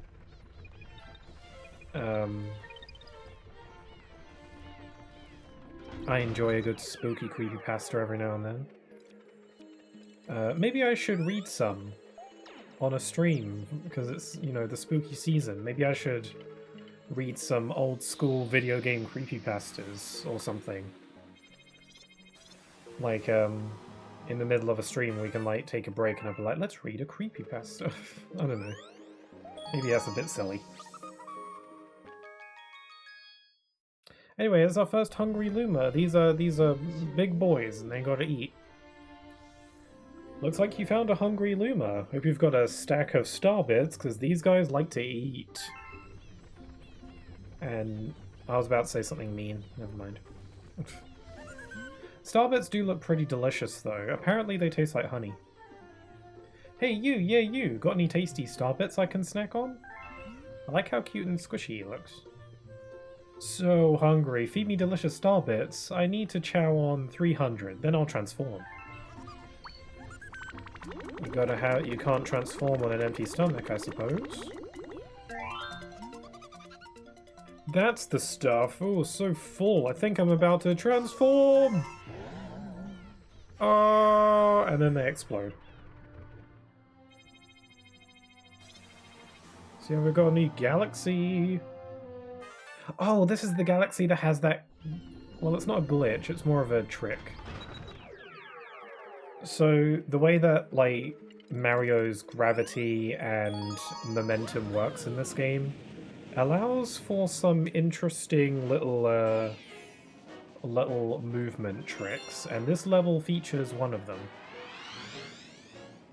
Basically, anytime there's a platform that's moving upwards, if you time your jump right when it reaches the top of where it's moving, Mario will go super high because, you know, it carries the momentum from the platform moving up.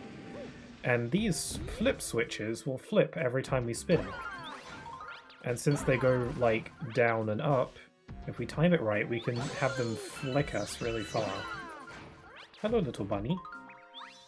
Jump, spin, make them flip. Ah. I love that the Lumas can just transform into bunnies. I don't know why that is. I wonder if there's some kind of myth or folklore tied to that. Anyway, so if we spin... Oh wait, if we spin and then we like let Mario crap, I messed up. So if we spin and then jump, we'll do this. It's not really so much a glitch as it is just like a little physics oversight, I suppose. You don't have to do it, but it's fun. I typically like doing it because it's silly and fun. I imagine speedrunners do that. Obviously, I'm not going very fast right now. But there is like a knack to it. Whoops. I forgot. Oh, there we go. There is a bit of a knack to it. But once you get the hang of it, you can soar like an eagle. Like so. It's just kind of fun to do. A real speedrunner would probably be like shooting halfway across the level by now, but I still want to collect the stuff on the path, so... It works better with long jumps. I wonder if you can do a backflip with this. Yeah, it's easier to do with long jumps. If I could somehow do a backflip with this, then I could go like crazy high. Oh my god! I was trying to do a backflip there.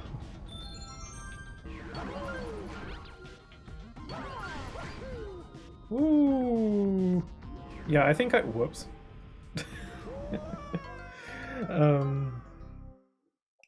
I think it's difficult for me to do a backflip while on these panels because I'm like moving too much. Ooh! Okay, there we go. It didn't throw me as high up as I would have liked. Oh god. I'm gonna mention this feature. This game has a new feature that the first game didn't have. It's not a new feature because this isn't a new game, but you get what I mean. And I'm gonna say it now, mainly because I don't mean to brag, but I don't know if I'm going to die often enough for it to show up.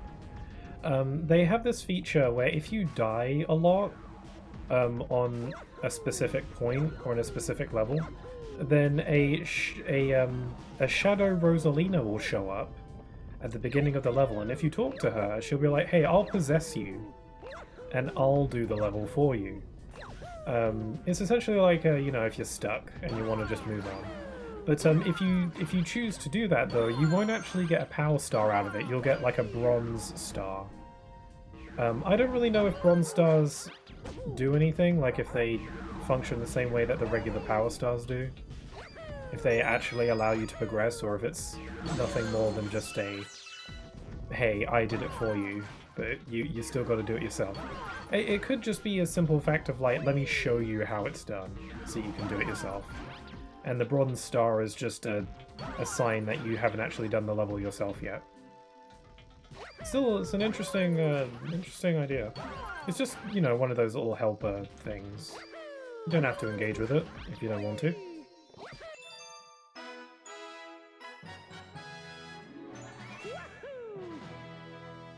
Oh yeah, I'm mentioning it instead of demonstrating it because I don't know if I'm really going to die often enough for it to show up.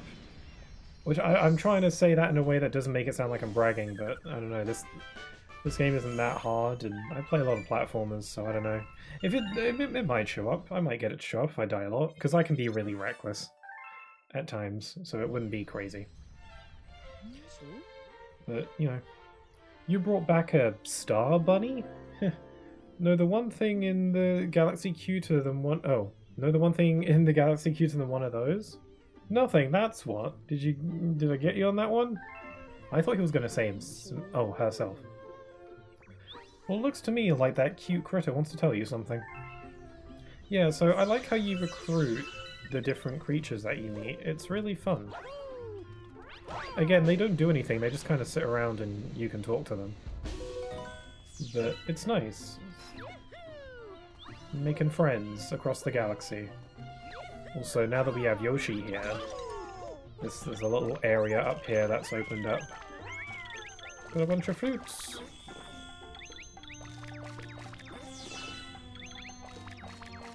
Let's get some extra star bits. We actually do want star bits, because I think in order to completely 100% this game, you need to max out at 9999. Okay, this is just giving you Yoshi tutorials. Hello, little bunny. Shake the Joy-Con when you're mid-jump. Spinning will give you just a little more oomph. Y will do the same thing. How do you think I jump so high? Boing, try it with me. They're so cute. I want one.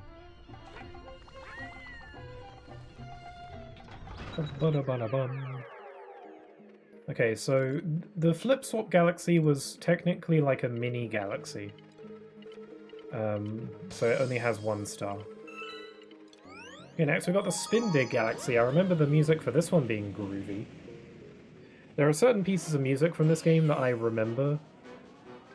And I'm excited to get to them. Because when I was playing Galaxy 1, I was like, oh, this game doesn't have that one piece of music that I like. So obviously, if there was a track that wasn't in Galaxy 1, then it's got to be in this one. Oh, these things give you star bits, but you have to use a star bit to shoot them. That's a bit weird. Okay, this galaxy introduces a new power-up. It's not the traditional outfit change, it's a giant drill head. You got a spin drill, shake the Joy-Con or Y to start drilling. Yep, so it just lets you drill. You've got a drill. We're gonna drill. Here's the drill. This is a pretty interesting idea for a power-up that works really well with the spherical planet design, because it means that you can drill into the ground and then pop out the other side of the planet. It's a pretty good idea. I do wonder how many of the mechanics and ideas that this game uses were intended for Galaxy 1, but they just didn't have time. There's probably a lot of them. You know, they couldn't do everything in the first game, so they had to cut stuff out. But because this is a sequel, they can do everything they wanted to do. Probably why this game exists. Ah, how did you get up here? Keep an eye out for other Lumas ahead. Try to find them too.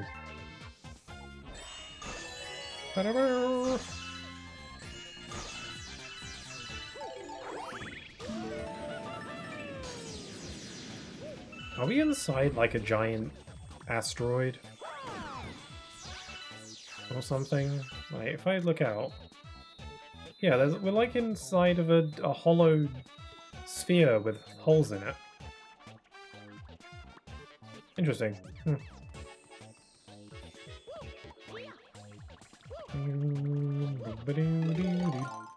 Is that an onion? I want to step on the onion. There we go. Man, I love this game.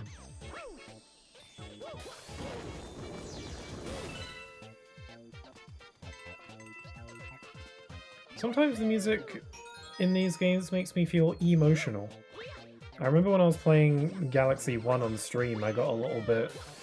I don't know, the music for Gusty Garden Galaxy got me a little bit overwhelmed. As much as I don't think the Gusty Garden Garland? I can't talk.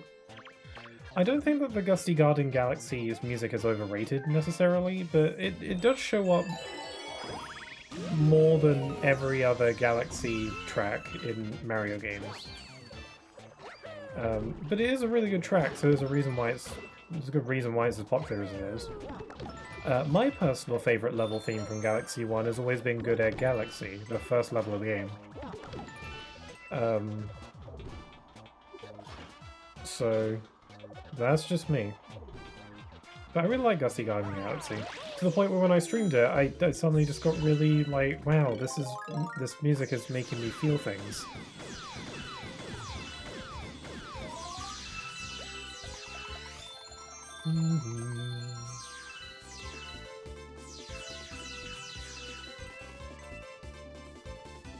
Well, that's everything.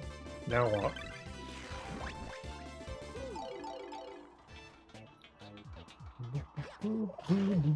Yeah, I like how sharp this game looks. And my TV is pretty crap, and I can still notice. It's a pretty decent little remaster situation we got going on. Oh, hello, little star. Ah! Sorry. I ground pounded and I was like, I'm going to die, but then the platform showed up. I don't know why I hit ground pound. I was like trying to do the spin pound thing. This game has like this hidden mechanic. I don't know if the game actually tells you about it. Hold on. Does this game tell you that this mechanic exists? Yeah, I know they have a move list. Ground pound, spin jump, triple jump, backward somersault, wall jump, side somersault, long jump, hold, throw, flutter kick, dive, skate, stop an enemy, play 2. Yeah, they didn't tell you about it. Yeah, this game has this like homing attack, ground pound, where if you spin and then immediately press the ground pound button, Mario will do this, which is a ground pound that kind of homes in on target. I was trying to do that, but I pressed the ground pound button before the spin. You know, the game doesn't tell you about it. Also, I was looking at a YouTube short yesterday that apparently when you're ice skating, if you press like a certain button or something, you can skate backwards. And it's not like a bug or anything, like Mario has an animation for it. I was like, what? I never knew that was a thing. So yeah, when we get to an ice level, I want to try that. I don't remember how to do it, but I'm sure I'll figure it out. Yeah, it's you, Mario, right? Like our new ship? It's called a Star Shroom. We're shoving off soon. Oh yeah, I forgot to introduce myself. I found this nifty headlamp, so I'm now the Toad Brigade captain. Oh, is that all it takes? There's a pretty scary monster just past here, be careful. Who would have thought that this guy would get his own spin-off? Look at him with his low poly face. What you selling? Luma Lee Luma Bop. Welcome to the Luma shop. I can sell you something helpful for only 30 star bits. Sure. Which will it be? I'll have some life. Alright, now fill me up with exact change. Do you think star bits come in paper money as well? Like notes? Oh, so full, but I'm feeling so good. I think I'm about to transform. So Lumas can also transform into mushrooms. That's a pretty raw deal. If I were a Luma, I'd much rather transform into a planet or a galaxy than a mushroom. It's like The Last of Us. Except with a lot less violence and screaming.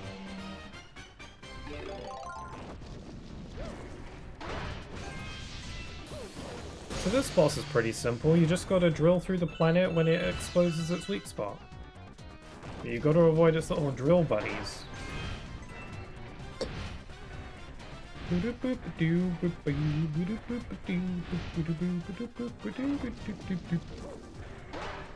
Man, it's actually really surprising. Like, I don't know if all that many games... Like, the gravity concept of this game is pretty novel, especially for the time. And I'm like, it's kind of sometimes a little bit surprising that it isn't more buggy. Because I can't think of many games that had a concept or a feature like that. At least not something that's used for like the whole game and it's like the game's entire thing. Oh, whoops. Like, it's kind of cool that they got the gravity system in this game to work as well as it did. Because it works pretty accurately. I think when I first played Galaxy 1, running around on spherical planets took some getting used to. But it works really well, like all the planets have their own gravity and gravitational pull. It's to the point where there are some planets in this game that you can just jump between if they're close enough. Ba-da-ba-dum. I got a star. Also, I've got some... I forgot. I've got my usual mini sausages to snack on. Someone new join our crew.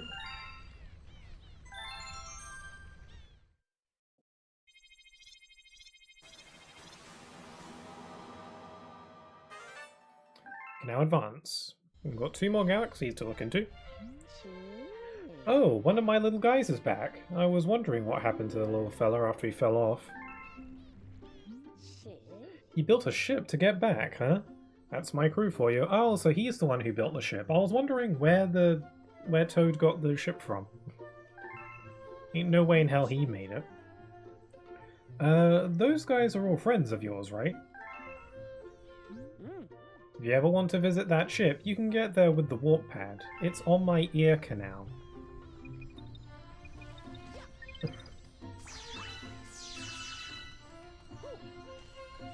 Sure, let's say hi. It's nice hearing Mario's old voice actor again.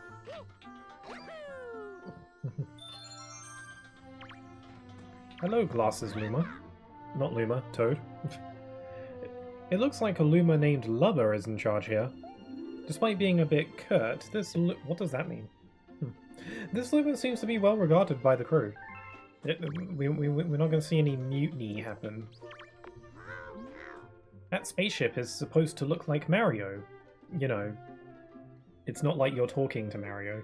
Usually when people are addressing someone that they're talking to, they say you. But if you ask me, it looks more like Luigi. I wonder how Luigi's doing. He's still back in the Mushroom Kingdom, right? It's interesting that someone pointed out that the green makes it look like Luigi. The Lumas made us a ship that looks just like a mushroom. How amazing is that? Plus, it actually worked and got us back here safely. I love how low poly they look. I think low poly character models are really charming. Look at their little low poly hands. Look at that. They're like little penguin flippers. I think low poly models are cute. I do feel like the Toads are more low poly than most other character models in this game. If you look at Lubba, like, she's pretty smooth. Same with the other Lumas, like there's not much blockiness going on there. When that monster did us in, I fell to the ground in front of that castle. Your friends wanted to help you find all the power stars, so we Lumas pulled together and built this ship to get them there. To get them here.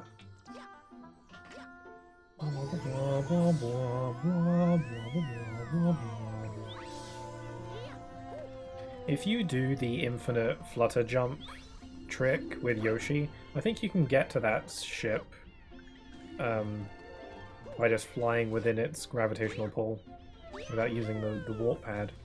Don't know why you'd want to do that, but you can do that if you want. Okay, let's go back to Spindig because we got another star.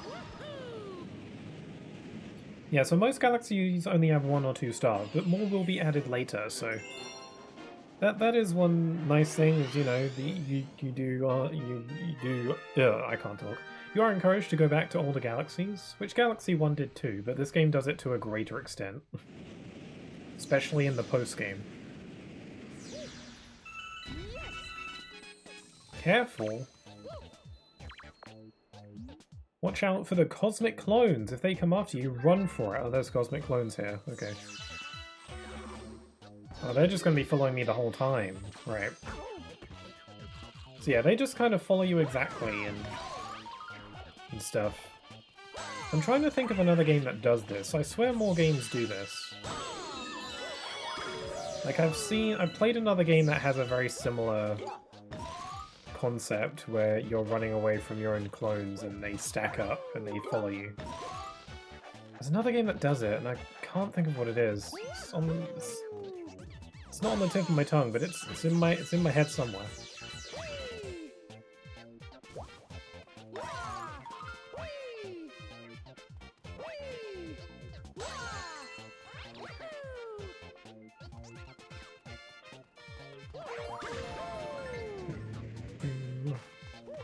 I like these vine things, these are fun. Oh yeah, we can just go straight to another planet with these. We've got a little bonus room thing. Yeah, these little bonus areas are interesting. Galaxy 1 didn't really have these. Seems like this game has them consistently. You get lives out of it. This game just throws extra lives at you, now that I think about it. Between, every 50 star bits gets you an extra life, and every, I think, 100 or 50 coins gives you an extra life, and they just, like, destroy you with them. Just an avalanche of extra lives, and then you've got those bonus rooms, which just gave me 3. I feel like I'm going to hit 99 pretty soon. If it wasn't for the fact that the game always resets your life count when you reload your save. Which is still weird, by the way. I don't know why this game does that. If it's because they thought that it would be too easy if you got to keep all your lives, it's like... I guess technically yes, but also... nah. It wouldn't really change much at all. It would just feel nice to keep all your lives.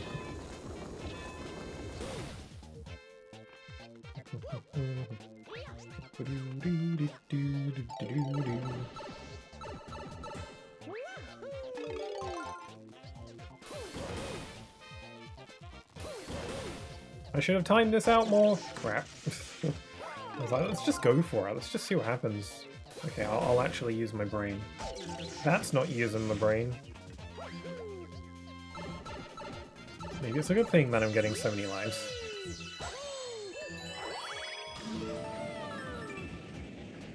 Man, what a chill game this is. It's such a zen game. This is one of those games where you can... It's one of those feel-good games. Does anyone have feel-good games? A game that you play just to cheer yourself up a bit. According to my investigation, there is a silver star over there. An analysis suggests that if you get 5 silver stars, they will merge into a power star. That's interesting. So interesting. So, where do the silver stars come from? If power stars are lumas, transformed into power stars, if that's the law that I believe is correct. Lumas can transform into a bunch of things, with power stars being one of them. What are silver stars? Are they also each individually 5 lumas, or is it a luma that somehow got split into 5? And when they become... so essentially it's like... If the silver stars were each their own individual lumas, then when they form into a power star, it's just like essentially you're just fusing 5 lumas together, just mashing them into one being. I like to overthink about stuff that doesn't matter, huh? That's like one of my favorite things. I'm not really a fan of like pointing out like stuff that's wrong. Like I'm not a fan of being like, oh, this isn't realistic. Blah blah blah blah blah blah. No, I like thinking about stuff that's, you know, even less important.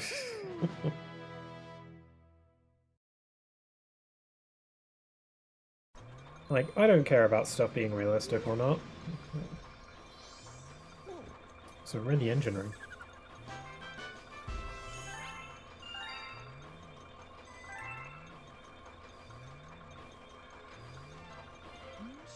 Oh yeah, your power-ups get displayed here. That's nice. You can't use them. Which is kind of a shame, actually. It'd be cool if you could, you know, mess around with the power-ups that you've collected. I don't think it would break Starship Mario too much. It might be a little bit weird to use the drill here, I suppose. Alright, listen up, because I don't want to say this more than once. Aw, hello. I think that toad over there wants to talk to you.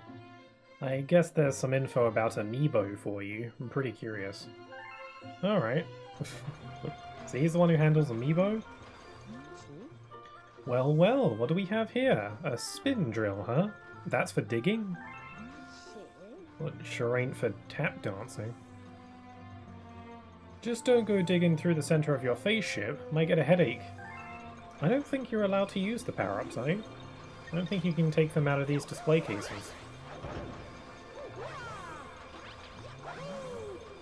Wow, does Mario's voice echo? Yeah, his voice is echoey. Huh. Is it really that echoey in here? Yeah, I know, that's your job. That's your job.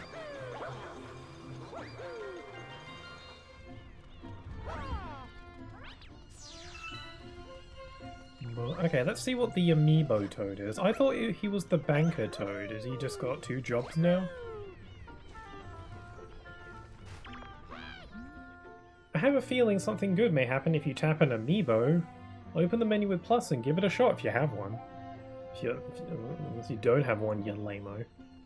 What do you think will happen? I can't wait to find out. It's probably not going to be very interesting. How about I tap one? Why not?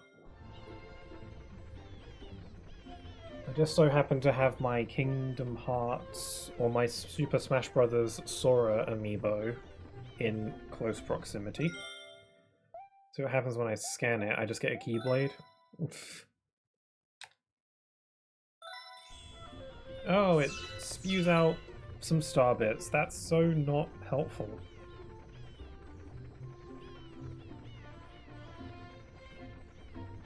I think the official Mario Galaxy amiibos that they're releasing alongside this game probably gives you like extra lives or whatever.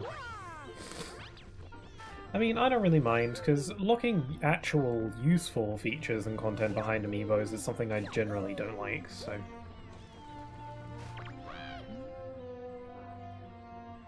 I thought this Toad was a banker. Is he not do that anymore? Like, in the original game, like, that's why he's holding a star bit. In the original game, you could essentially put your star bits in a bank for some reason. I don't actually remember why they have you do that. There's no real reason to do that. Because it's not like you can lose them. I mean, I guess you can if you shoot them, but that's something that you have full control over, so... but one thing about it was that if you have multiple save files, then you can actually transfer over star bits from your other save files if you need more, which was a cool feature. I don't see why that can't be in this version. Is that why that the Banker Toad doesn't have a bank anymore? And he's just about telling you what amiibos do? It's pretty weird. I don't see why they couldn't keep the banking feature. Because again, you don't have to, there's no reason to save your star bits. They're not in, you're not going to lose them, but you know, the ability to transfer them over from save files was handy, especially for 100%, because I think you need to get 9,999 star bits in total in order to 100% the game fully.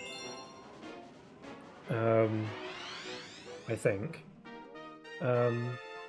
So, you know, it helps with, you know, not needing to grind at the end. Okay, right side down galaxy, breaking the laws of gravity. Mario does that every day. This level is nothing new. I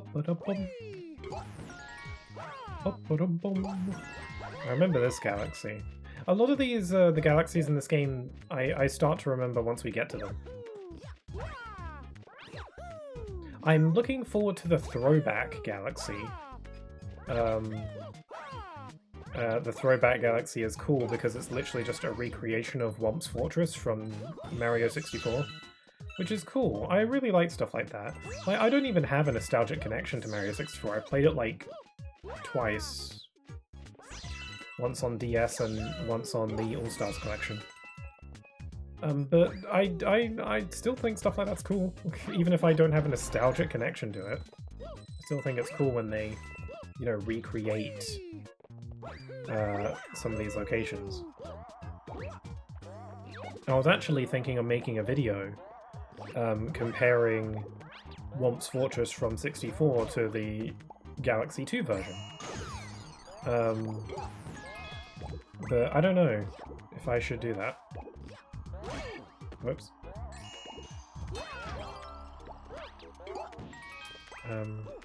Might be a fun idea for a video, I don't know.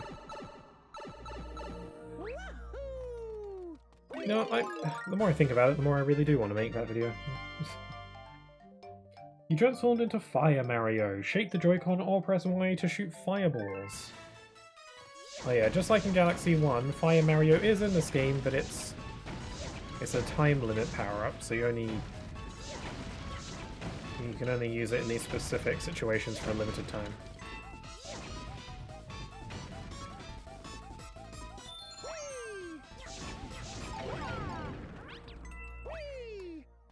Ever since the Mario Galaxy movie and this collection got announced... Oh, not this crap again. This is the end of the road for all the trash in the universe. So many boxes. It's getting way out of control if you ask me. Do me a favor and burn all of these as fast as you can. What do you say? Yeah, this was in the first game. It looks like the exact same puzzle too. Like, the same layout.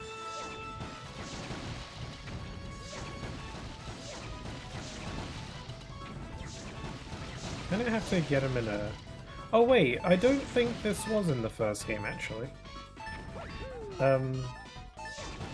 Galaxy 1 had a similar challenge, where you have to throw bombs at trash. This might be one of those things where I'm getting mixed up between what was in the first game and the second game, because they're so similar. Oh thanks, that looks great! Here you go, take this, star! Boy, I wish more folks worked as hard as you. Yeah, Mario does everything for everybody.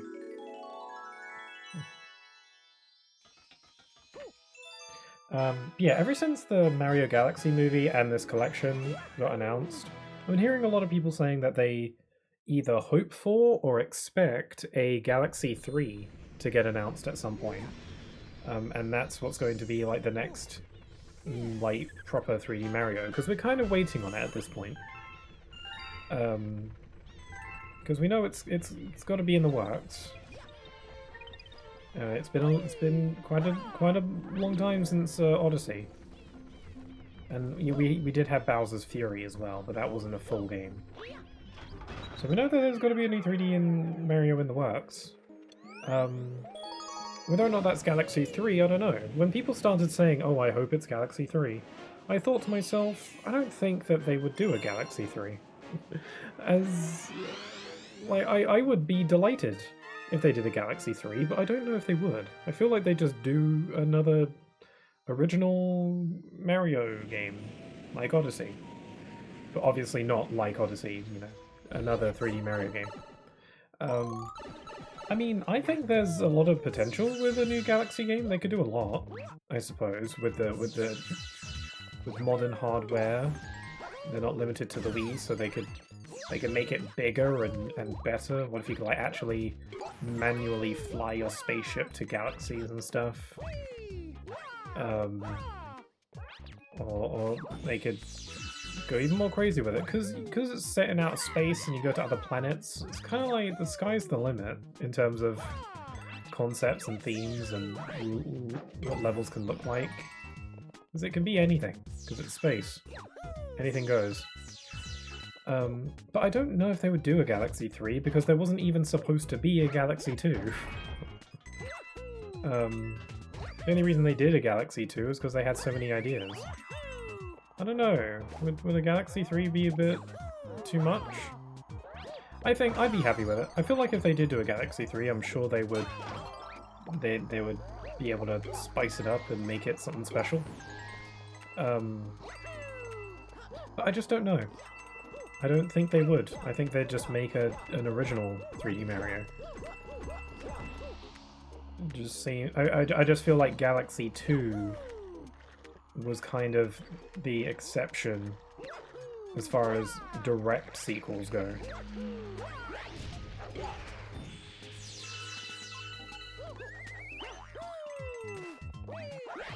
Yeah, this Galaxy's fun. It's mostly in 2D, but you know, it's got this going up and down and all around. Ooh, I want to go up there. It's a bit late now. I don't think I can get up. Nah, damn it. Probably just coins or something. Won't kill me. I gotta remember to keep an eye out for the star coin comet thing. The comet coin. I haven't got it yet.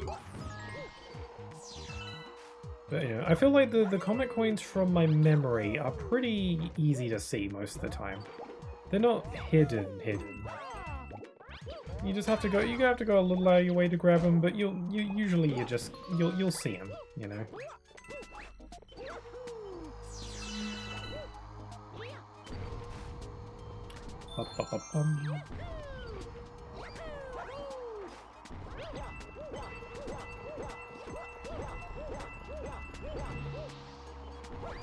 Careful of that black hole. If you get sucked into it, you'll be thrown into the endless void. It's pretty crazy when you think about it. Pretty messed up. Whoa! I want to go on this thwomp, and I want to go up here. Ooh. Secrets. I guess looking for those little secrets is fun, even if starbits aren't really that worthwhile. I guess I do need to get a lot of them to 100% the game. For the most part, you're gonna have more. You're gonna have plenty for you for most of the game. But one thing that does make starbits really good to collect is that they look nice. They're shiny and colorful, and they make a nice sound effect. Stuff like that makes all the difference sometimes. While sliding down a wall, press B to wall jump. See how you can get with this technique. Ah, the technique. Don't forget to do the pelvic thrust.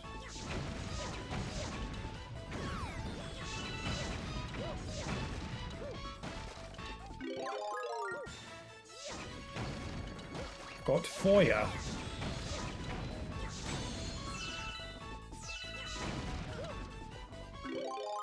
Yeah, it's kind of a shame that the Fire Flower is a limited time power-up, but just how power-ups be in this game.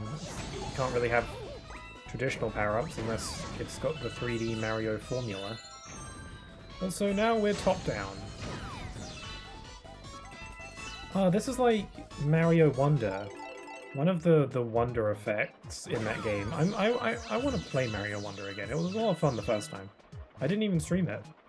So at this point, I think I'm just going to wait for the Switch 2 version and stream that with the new content. Yeah, one of the Wonder effects in one of the levels makes it essentially makes it turn from a 2D platformer to a top-down Zelda-esque gameplay style, which was really weird, but also really creative and cool. Mario Wonder was a really good game, would really recommend it. If you like 2D platformers, Mario Wonder is a really good one. Got lots of personality, very inventive, nice music, all that good stuff. I'm looking forward to the Switch 2 version. They did say that in the trailer for the Switch 2 version of Mario Wonder, at first I wasn't too crazy on the new content, because it seems to just be multiplayer stuff, which is not really for me. Like, that's fine and stuff, but I don't have anyone to play that sort of thing with, so... But they did say in the trailer that there is even more than just that. So I assume they have some more proper levels.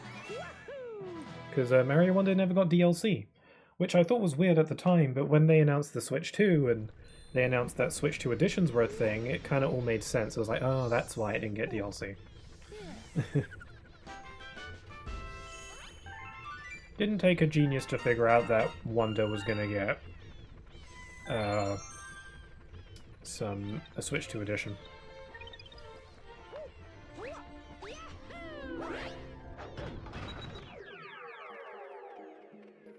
Okay, that one's completed. I wonder, was there a secret star in this galaxy? We'll probably say if there was, so... Okay, Fluffy Bluff Galaxy.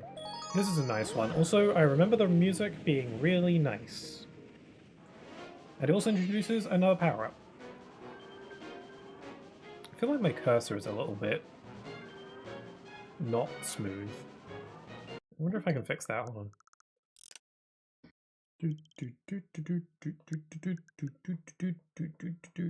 Calibrate motion controls. Let's try doing that. Calibrate controllers.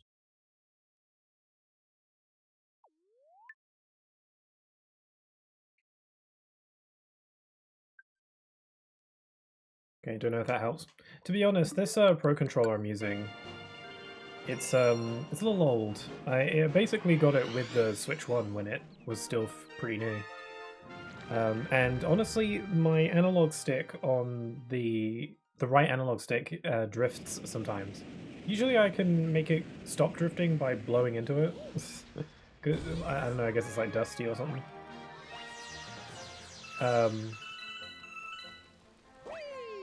But yeah, I need to get a new controller at some point because this one is it's good. It's on its way out at some point.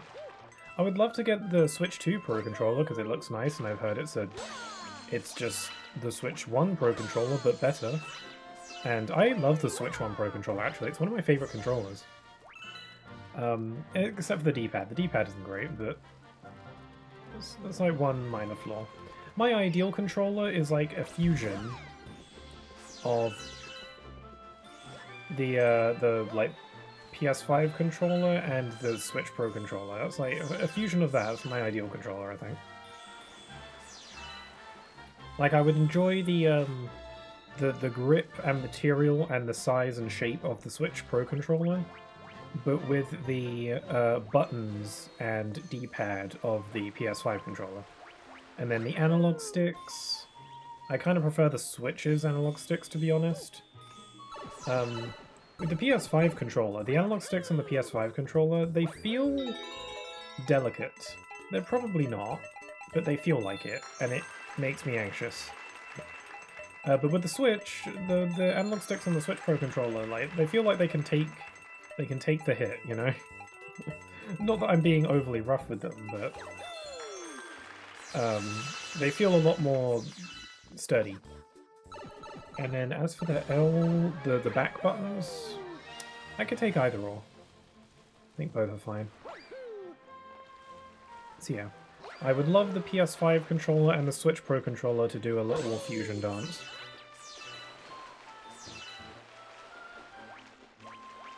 Okay, new power-up, and also we got a new little guy. Cloud Step? Look at this lad. It's like, Koroks. I was about to say they're Koroks before Koroks were a thing, but I forgot Wind Waker came out before this. You turned into Cloud Mario. Shake the thing or press Y to create up to 3 cloud platforms out of thin air. It also makes you generally a lot more floaty. But you can't touch water or else the power-up will dissipate. Where are you sleeping? Captain disappeared. Coins. Coins! You saying there's coins? Also, we're able to stand on clouds. Oh yeah, here's our first hungry Luma that eats coins. You're not going to be having a good time when you see those coins later if you eat them.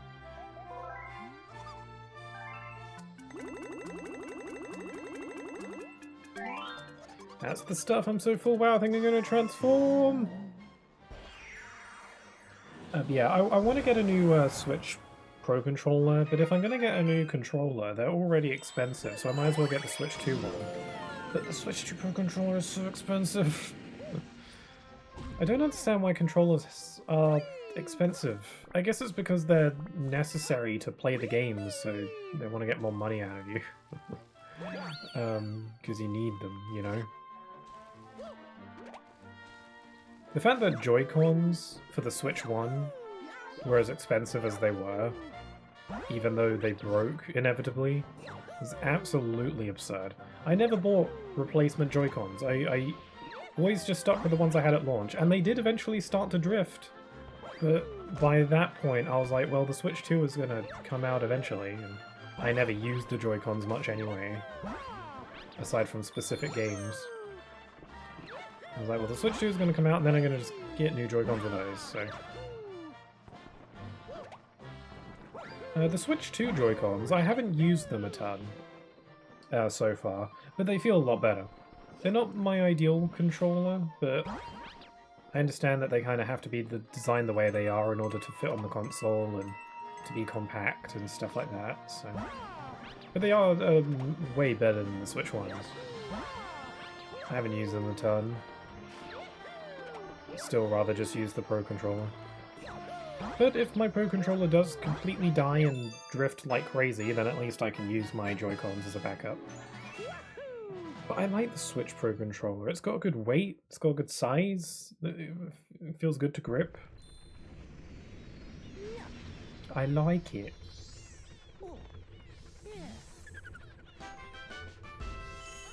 Some people swear by the Xbox controller, like Xbox 360 or whatever. My only experience with an Xbox controller has been on the Series S or Series X, and I don't know if there's much of a difference between the Xbox controllers. I have no idea. I'm not an Xbox guy. But what I can say about the Xbox Series S controller is that I hate it. Like, it's my worst controller I've ever used, and I mean that. Well, maybe I've used something worse, like a bootleg off-brand controller at some point. We're talking about official controllers, though. It's the Xbox Series S controller. I don't like it. It feels like butt. It feels cheap. It feels really plasticky, and I know all controllers are pretty much made out of plastic, but it feels more plasticky. I don't like the buttons. They don't feel very responsive at all. The triggers on the back feel flimsy as all get out. They feel hollow. Like, I don't know if it's just me, but at the very least, the Xbox Series X controller I don't like. I don't know if the other Xboxes are better or worse. I don't know. Series X controller sucks. We have located the Power Star. Our new captain is homing in on it. I'm sure he's being super useful.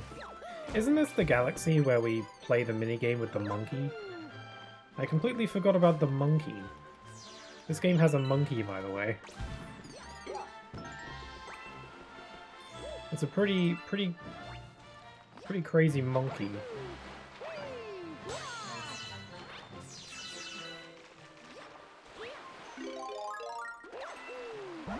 Okay, so, the star that I just got was technically a secret star, so this time I'm actually going to go the proper way.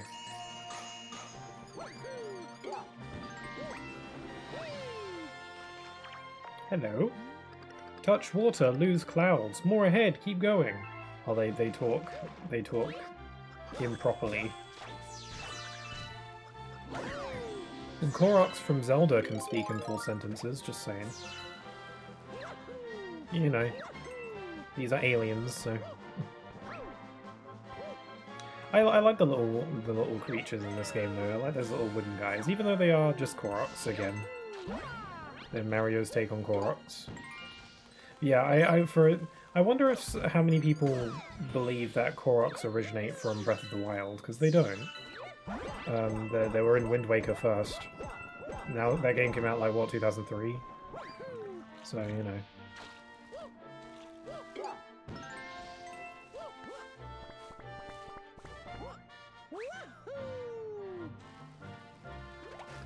Make 3 clouds. And the music is so pleasant. Beware the black hole.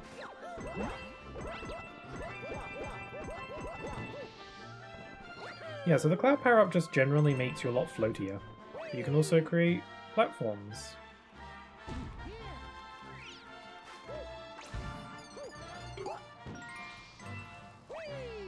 Hello, little toad, what's wrong? Some crazy-looking monkey grabbed the power star. Our captain chased him up that wall by jumping off the sides until he reached the top. I couldn't keep up. Wait, Captain Toad did that? I thought he couldn't jump. I have a hard time believing that not only was he jumping, but he was wall jumping.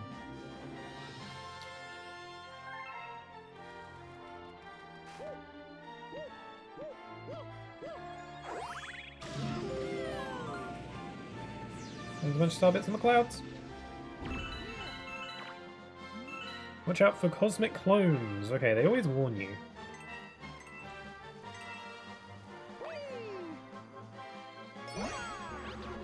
Oh dear.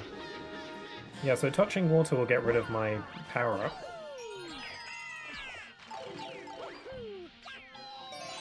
I like the sounds that they make. They're way high-pitched.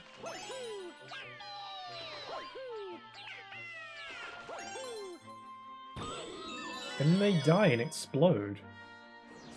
They're pretty creepy, the cosmic clones. I wonder if there's a creepypasta relating to them.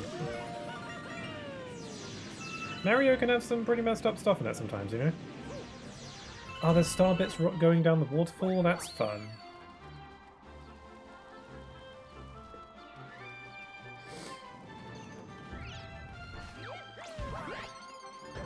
Oh, what? Okay, I'll just kick it. Hello, little toad. My captain chased that monkey. I just couldn't keep up. So tired. So this is the one with the monkey. I wonder why the camera angle changed when I got on this tree. So you can see all the things.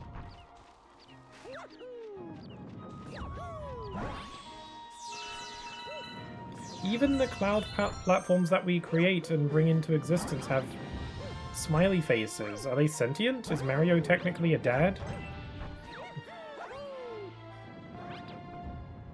I'm pretty sure Mario has canonically been a father many times in this series, which may sound a little bit weird, but when you think about all like the baby characters that Mario interacts with or brings into the world, technically, like Yoshi hatches many Yoshis from eggs, and then there's that baby Yoshi that you get in Thousand Year Door that you literally name.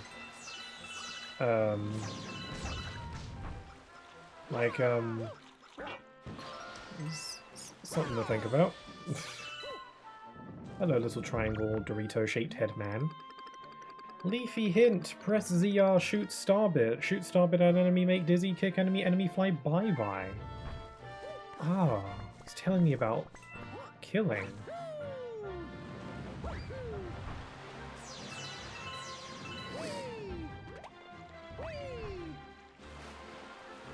Hold on, I want to do a triple jump for some reason.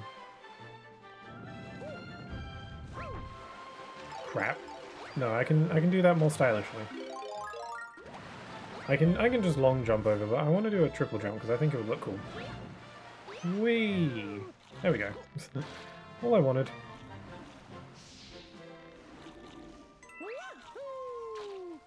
Oh man, I want to kill it, but I don't want to use my cloud platforms. There we go.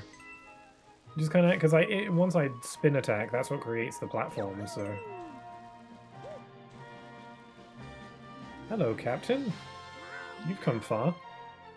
Some monkey with sunglasses challenged me to a race. You go instead. I should be in better shape. This captain business is going to be harder than I thought. You don't even know the half of it. I do intend on playing Captain Toad Treasure Tracker on stream. It's on my to-do list. I was just kind of waiting because I wanted to play 3D World first because Treasure Tracker is like a sequel, spin-off kind of thing for 3D World. It's connected to 3D World. It's literally a minigame in 3D World that they decided to make a full thing. Hello, monkey. Whoa, it's you! Good work getting up here. They call me the Chimp. Seems like you may be a worthy high-climbing rival. Take the star. We'll talk later. I like the monkey. He's fun. He's a pretty funky monkey. Yeah, I was going to play Treasure Tracker. I wanted to play 3D World first.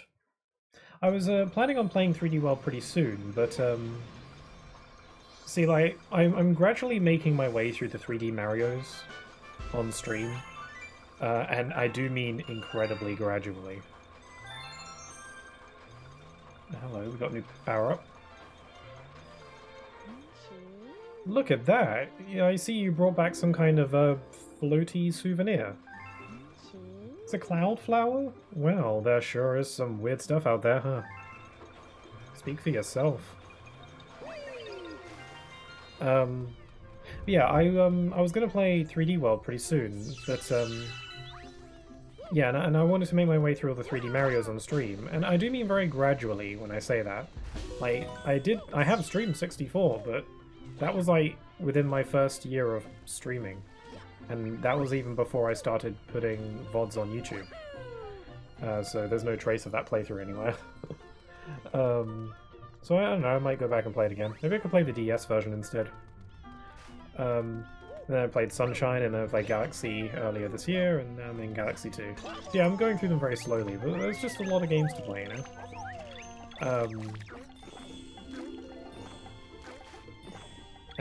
So because Galaxy 2 wasn't on Switch yet, I was like, well, I guess I'm just gonna have to skip Galaxy 2 for now, in the hopes that it will get put on Switch at some point, and just skip onto 3D World and then come back. But, you know, that plan's gone out the window, because now we do have Galaxy 2, so... yeah. So I guess 3D World will have to come a bit later.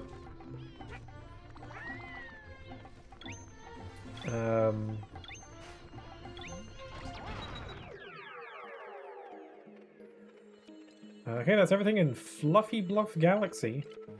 I feel like this game is longer than the first one. We'll see. I mean, this game has twice the stars in it, because this game's post-game, they just went crazy with it. Okay, Starship Mario can now advance. Bowser Jr.'s Fiery Flotilla. What is a flotilla? Am I saying that right? Flotilla? Is it like a tortilla? Gobblegut's aching belly. It will be when I punch it. Wow, Bowser Jr. with the fancy door with his face on it. Wow, Bowser's such a good dad, giving his son his own fortress with his likeness on everything.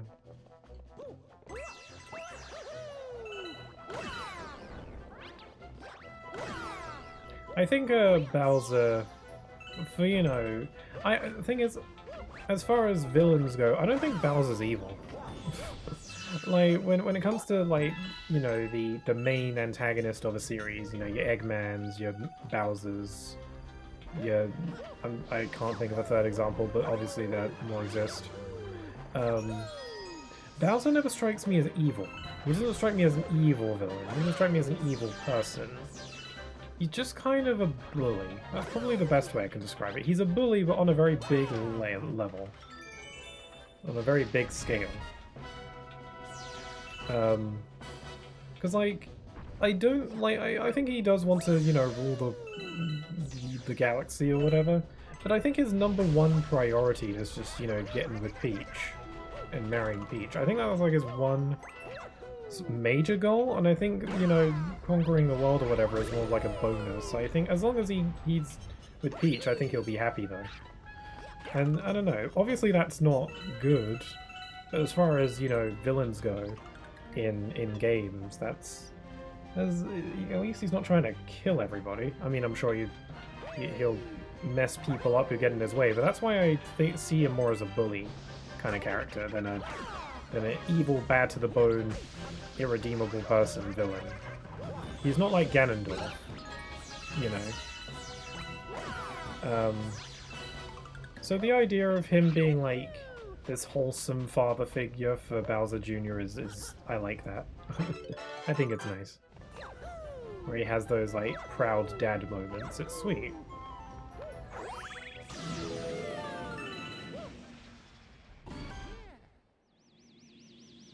There he is. He's riding around in his little Pokeball. He's got his bib. Wahaha! Made it this far, huh? I won't need my dad's help to finish you off. I got a big surprise for you. Oh, Gobblegut, dinner's on! Don't forget to protect your bellyache bulges. Thank you for yelling his weak point to me. Oh, it's this boss. I thought we were fighting the big robot one for some reason.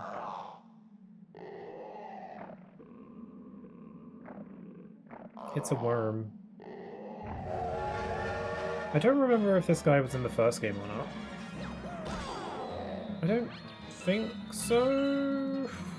I feel like all the bosses in this game are unique. I do remember there is in the post game there is a galaxy that is literally a boss rush, but bosses from the first game, which is an interesting idea. But I think all the other bosses in this game are new to this one, so maybe there's a boss like this that's just kind of similar. It's kind of difficult to reach its... Oh, okay, now I can get it.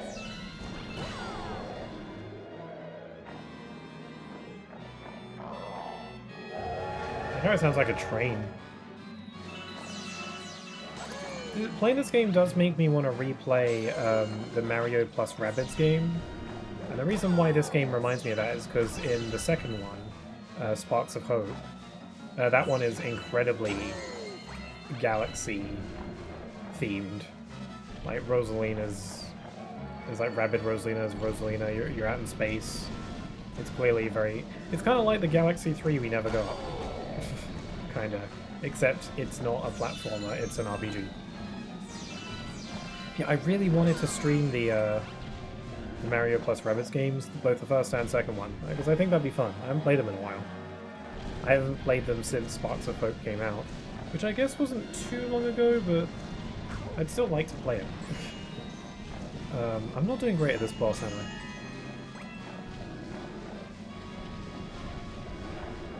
I was going to play Mario plus Rabbids Kingdom Battle, but it seems to be a pattern that more games just keep on taking priority.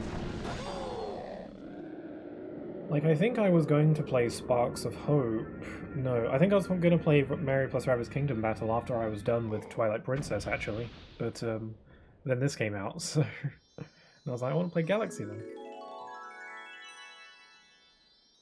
So yeah, it might be a while before I get to Mario plus Rabbids. Especially because I don't want to play too many Mario games in quick succession. Wahoo! I got the star! It is also Halloween. I haven't streamed Kirby and the Forgotten Land in a while. I didn't stream it last week. I forget why. I think I just wanted to do something else that week. Wait, no, I didn't stream it this week. because of reasons. I'm thinking I might have to put Kirby and the Forgotten Land on hold for a bit, because it's October now, so I feel like I should play something spooky. And I actually got a game on sale the other day that I think might be good. It's not a new game, but I've never played it, so... And I might start that next week. Wow, look at that! You did it! You brought back a Grand Star! That's great, now we can use the power of that Grand Star to travel to another world. We're one step closer to retrieving your special one, buddy.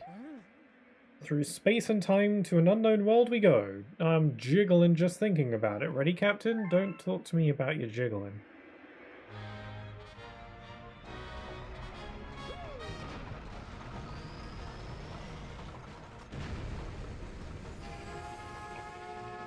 I like how the ship spews out magical rainbow dust.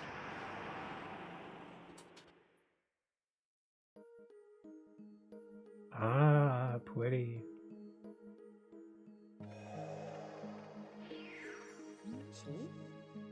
Wait, I'm eating. Wow, take a look at that. We found an entirely new world. Is world the correct word for this? Don't you mean, I don't know, system? If the individual levels are galaxies, and the individual, like, little land masses that you stand on within those galaxies are referred to as planets, even though they're really small most of the time, then would not a batch of these galaxies be, I don't know, well, a system? I don't know what the layer back from that would be. I feel like world is inaccurate, whatever. World is just easier for the player to understand what it is. Looks like there should be plenty of power stars here. Go ahead, we're all counting on you, Captain. He was really eager to throw away his captain title to me, huh? Anyway, if we go back to Starship Mario real quick.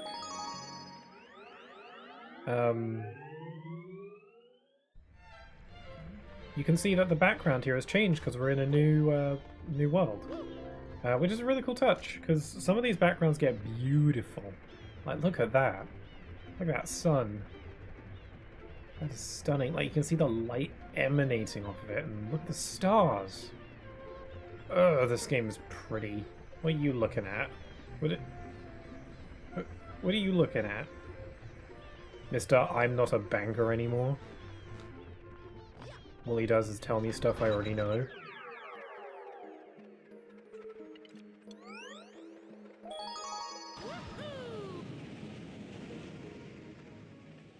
Oh, this is a good one. This galaxy has great music.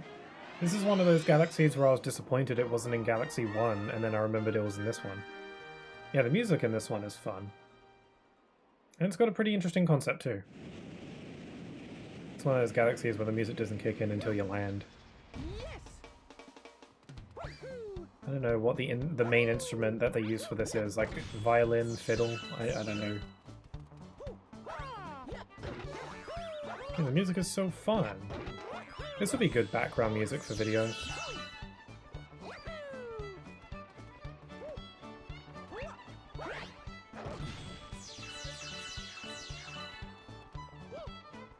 Oh, someone's online. Okay, we've got to stomp into this thing. It's an H. For what? Man, I do sometimes feel bad killing Wigglers, and here I am doing it anyway. It's not my fault they have star bits on them. Wigglers are very docile most of the time. They don't actually attack you unless you attack them first.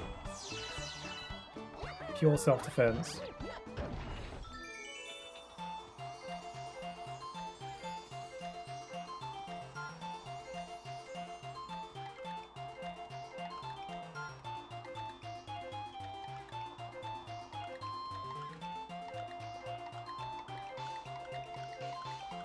Ooh, I thought I was gonna run out of time.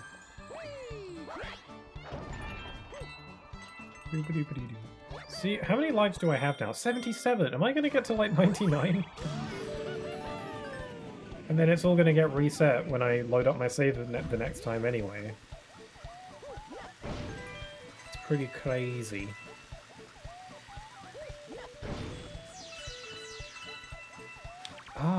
You want coins, do you?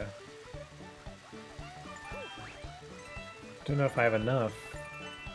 I reckon he's going to want 20 of them. I've collected all the coins I've come across though, so maybe he only wants 15.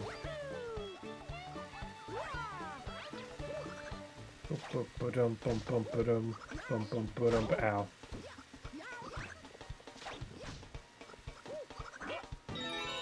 Ah, here are the coins.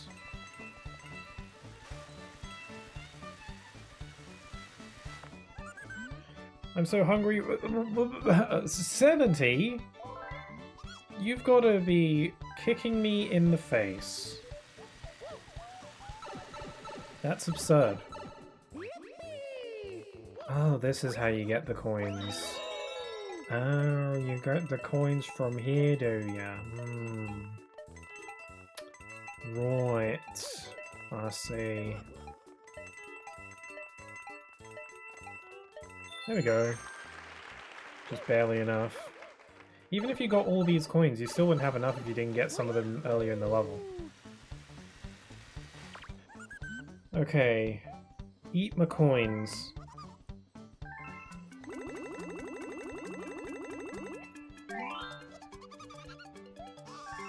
I sure hope this game didn't convince young children that eating coins was a good idea and made you transform into planets. That would be pretty silly.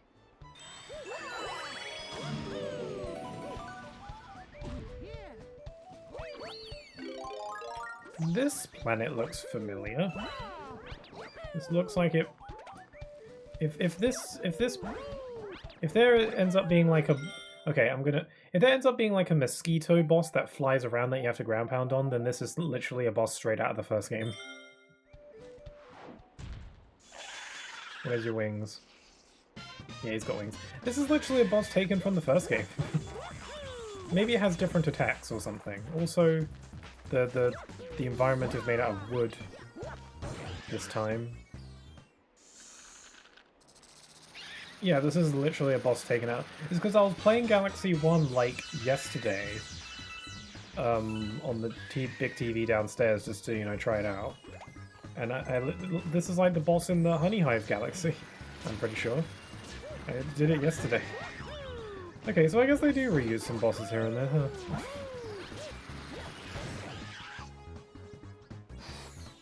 I don't know, I still feel like this game has plenty of new content in it. I don't mind. This game is not lacking in original galaxies and bosses and stuff. And you know, this time you get Cloud Power up. That Cloud Power I can't talk today. The Cloud Flower wasn't in the first game.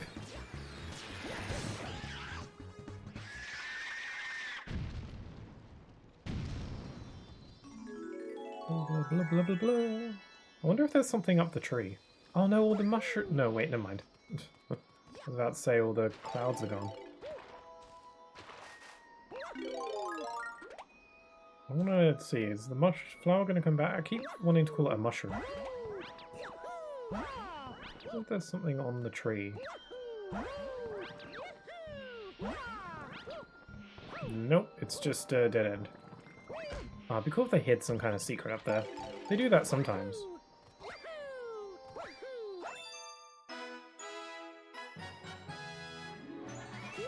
Here's another fun fact. So, Mario Galaxy 1 and 2 have the same jingle for when you collect a star, but it does sound different in Galaxy 2. Like, it's like a remix, I guess, of the Galaxy, you know, you got a star thing that we just heard. And on the 3D All-Stars collection, when you boot it up, before you go to the main menu of the All-Stars collection, it plays the star jingle from Galaxy, but it plays the Galaxy 2 version, even though Galaxy 2 isn't in that collection. Which I always thought was weird. I guess they chose it because it's the more triumphant sounding one. The one in Galaxy 1 sounds kind of, you know, simple in comparison. Hey, looks like there's a few changes to the world map. Let's check it out. What you talking about? That Toad came back with you, right? He sure loves delivering mail. Oh, I forgot about the mail Toad. Go ahead and humor him. Maybe he's got something for you. We get letters from Peach, I think, like in the first game. But I think we get letters from other characters too, in this one. Hey Mario, I decided to start delivering mail. And how, might I ask, are you pulling that off without your own ship? And my first letter is for you. Mario, I am very far away right now, but I'm okay. I know you will come and save me. P.S. I attached something useful to this letter. I hope it'll be useful. I read that wrong. Whatever, you get it. Princess Peach included a 1-up mushroom in her letter. Ah, even when she's kidnapped, the princess is so thoughtful. Well, come see me next time there's a mail delivery. Wow. Are you still talking about Amiibo? Yeah. He's still holding a star bit, even though that's not a thing in this version anymore. I guess they're not going to model in like a new thing. This is the Grand World map. With the power of the Grand Star, we can travel great distances across space and time. We can time travel? Is that a thing you can do? Now we can travel to another world whenever you're ready, Captain. That's baloney. Did I get the Comet coin in that level?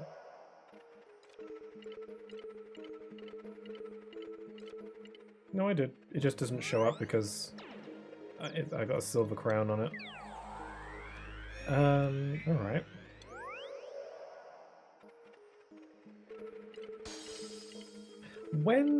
I'm wondering, when do we get the new storybook?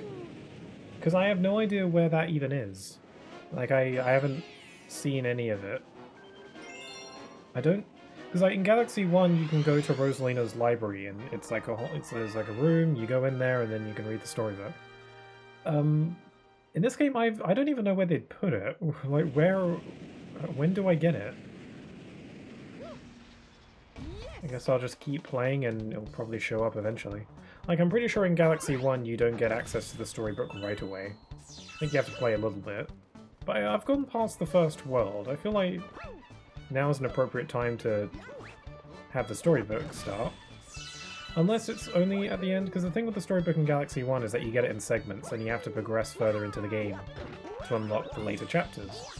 So I guess I assume that they'd do the same thing in this one too, but because it wasn't in the game originally, maybe they're just going to be like, you'll just get it for beating the game or something.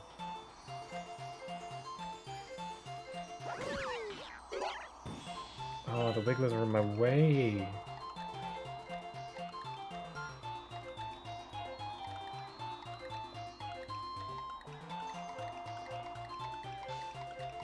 Crap. This is all your fault. Oh, God. I almost fell.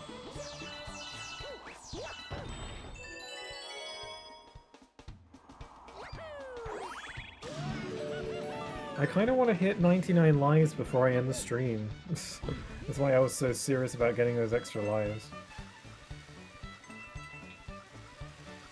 We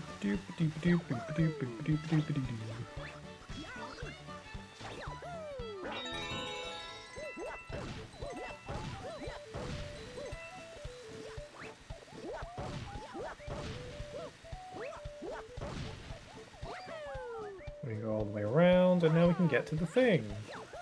I might have been able to make it up to this launch star without doing that. I don't know. I should have tried it. Oh well. Oh, this bit's kind of cool, because it like saws away the wood platforms. And you gotta hurry and stuff. I want to get that coin. Oh, careful.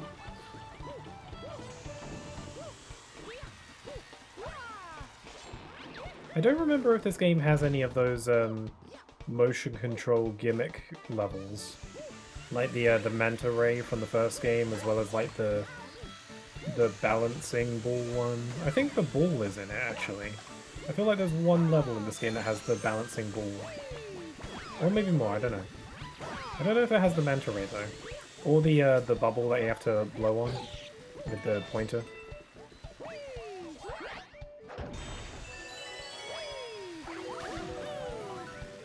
Hello, Hungry Luma. I don't know if I have enough bits. No, I don't.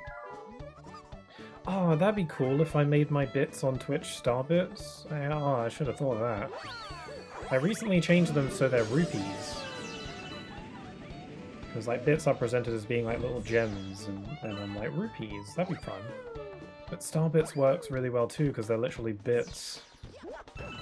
I know, Starbits aren't as iconic as rupees though. And there's not that many sound effects that I can use to differentiate the different levels. Yeah, that's a nice idea.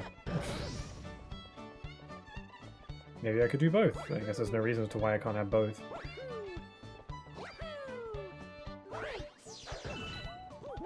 I'm gonna make the picture. It's a bug.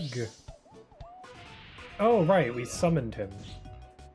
These are the Mandibugs. They were like from the first game, and they were like trying to overthrow the Honey Hive Galaxy and whatever.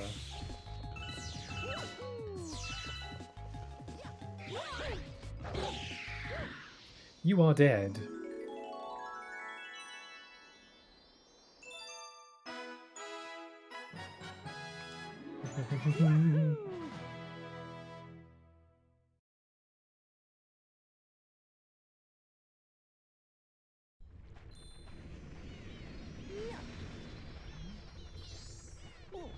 Man, the lighting coming from the sun is amazing.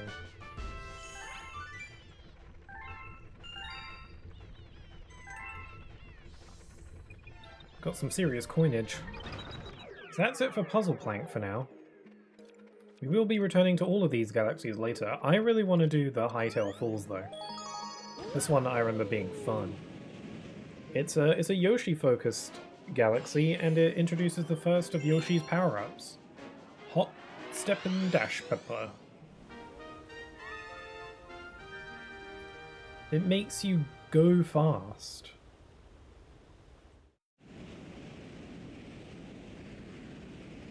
Grab those Starbits.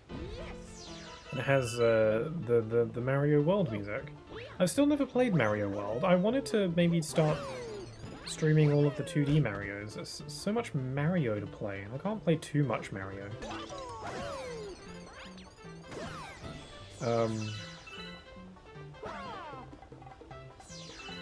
Yeah. Ideally, I'd like to stream through like most of the major 2D Marios before I play Wonder with the new Switch version.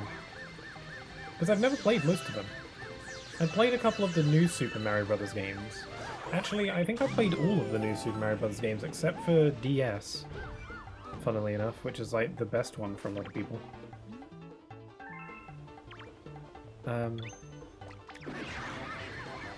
Yeah, I've never played Mario 3. I played the original Super Mario Bros. I had it on my 3DS once. Hello, Penguin. Sensei Penguin. Your skill has brought you very far. Quite a view, is it not? From here it's clear how important every coin truly is. I wanna see. Is there a way to get rid of the HUD? Because I'd like to take screenshots. Probably not.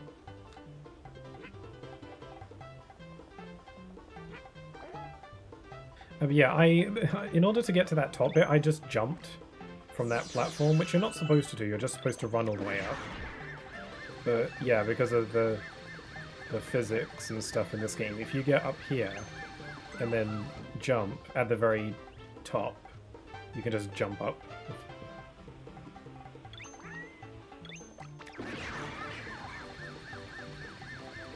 Oh, the music changes a little bit when you're dashing.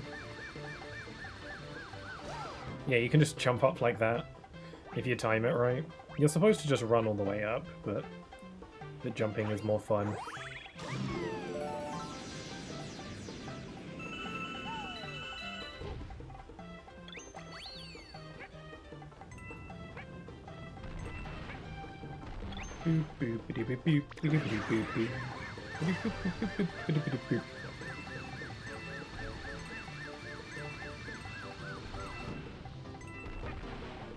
Yeah, I like the music. It's fun. Yeah, again, I think this is a remix from Mario World, I think it's from, but yeah, I've never played that one. Yeah, I played the original Super Mario Bros., so I had that on my 3DS, I remember, but I've never played Mario 2. I've never played the Lost Levels. I've been told that I should not, but that just makes me want to. I've never played Mario 3, I've never played Mario World. Oh, I missed the one-ups. So, yeah. Perhaps I've been missing out. I've never played Mario Maker either. I remember I really wanted to. I remember when Mario Maker 1 came out, I couldn't play it because I didn't have a Wii U. And I really wanted to play, but I didn't have a Wii U, and I couldn't afford one. And then I remember when Mario Maker 2 came out on Switch. I had a Switch at the time, and I was like, "Oh, cool! I'm gonna get that." But then I didn't. I don't remember why. Maybe I just didn't have the money saved up for it at the time, and maybe there were other games that I deemed a higher priority at the time. I'm not sure, but I never ended up getting it. And to this day, I still have never played Mario Maker. I've watched plenty of Mario Maker on YouTube. I've never played it myself. I'd really like to. I think streaming Mario Maker sounds like a fun idea, but I've just never gotten around to it. Doesn't help that it's expensive. Nintendo games never go on sale. I've had Mario Maker 2 on my eShop wishlist for a while in the hopes that I'll get a sale. I could get a physical copy, and I might be able to find a good deal that way. But Mario Maker 2 feels like the kind of game that I'd like to have digitally, so it's always on my system. You know?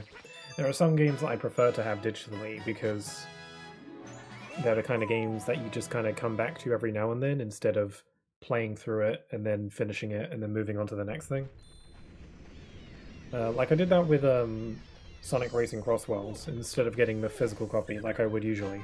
Because it's the kind of game where it's just kind of handy to have it always there, ready for you to boot up without having to get a disc or whatever. It's just more convenient. Oh, we got some cool galaxies coming up. Mario, I have a letter for you. Invitation. Hey, remember me? I got a new game over in the Fluffy Bluff Galaxy. Come on by and we'll do the whole introductions thing. I want to see what kind of game skills you got. The Chimp. Come see me next time there's a mail delivery. I'm sure you won't give me a choice in the matter. Yeah, the Chimp is fun. We gotta go back to the Fluffy Bluff Galaxy to challenge him at his new game. It was here. Let's get an extra star out of it. How does he get from planet to planet? Because I'm pretty sure we meet the Chimp on other planets as well. How is he getting around? Does he have a ship? Or did he fly with his monkey power? It reminds me of the Beast in Kingdom Hearts 1, when Riku was like, how did you get here without a ship or Heartless help? And then Beast is like, I just believed. Which answers nothing. Like, what does believing to get yourself from world to world look like? I need to visualize it in my head. Is he literally flying like Superman through space? Because that's all I can think of. Say, hey, I'm the greatest game player in the galaxy. They call me the Chimp. Nice mustache. Well, thank you. I've got a high score of 10,000 on this game here. Pretty simple, just stomp the enemies, then grab coins. If you can match my top score, or... if you can match or top my score, I'll give you a star. And some respect. Maybe. So, you game or what? Sure. I like you. You're going for 10,000 points. Good luck. You're gonna need it, pal. We'll see about that. So essentially we get points for stomping on these guys, and we get more points if we do it in succession. You also get points for coins, so I've got to grab the coins. But I want to prioritize comboing off of their heads first. Or going for them coins. This might be a waste of time. Oh, that was just 1,000 coins just sitting there. Okay. I don't think star bits get you coins, so... Okay, we're already halfway there. Crap. This minigame is fun. I actually think there's a couple other galaxies that have this same minigame. But obviously, you know, with different enemy placements and different environments and stuff like that. It's actually pretty fun. Getting lots of points by stomping on enemies' heads in a row is quite fun to do. Crap. Messed up my combo. I think I'll get to 10,000. I think I'll be fine.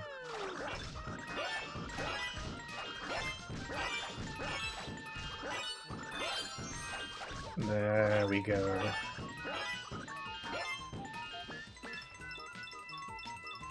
Oh yeah, I've not only hit a score, but I have exceeded it greatly.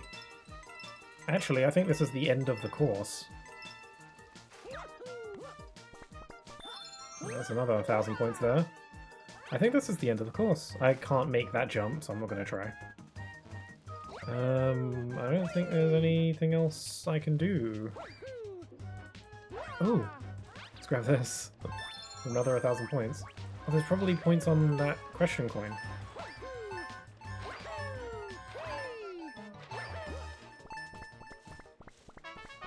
Ah, oh, damn it.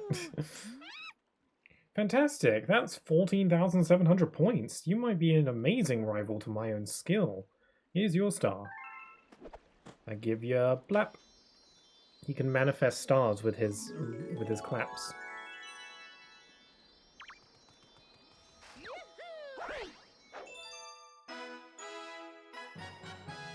Ra-ta-ta-ta-dum, ba-da-ba-dum.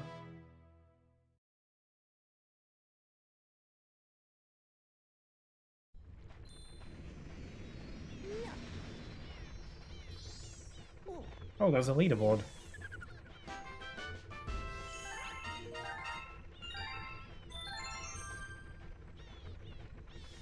Wow, Mario's face is so much easier to see. Like he's smiling. I never noticed. Well now, you found quite a few of those power stars, huh? We'll keep track of how many you got. Ah, that's it, the sign next to the helm right there. It'll also show you the whereabouts of some other power stars, if you're interested. I think I am. Let's have a look. Yes. Yeah, so it just makes it easier for you to tell where stuff is. Okay, let's go back to Hightail Falls, because I did not finish it.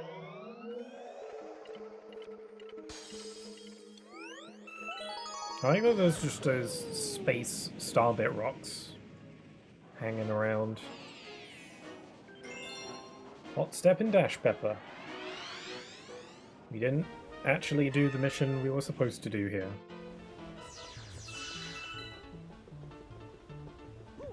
The cursor on my pointer feels a little bit choppy sometimes.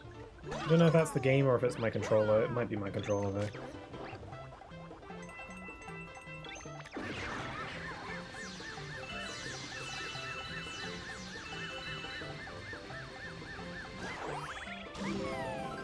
I'm all red. Yeah, let's do this the proper way.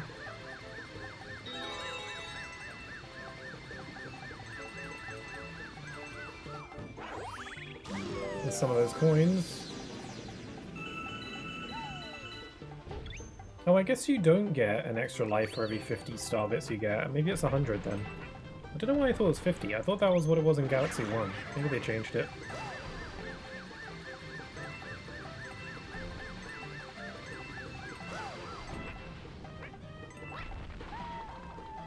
Oh, I didn't get the 1-ups from this thing last time. Let's see if I can get it this time.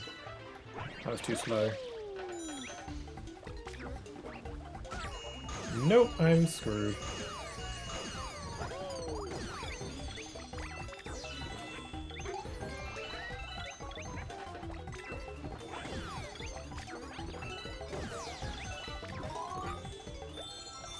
Hey, okay, I got it.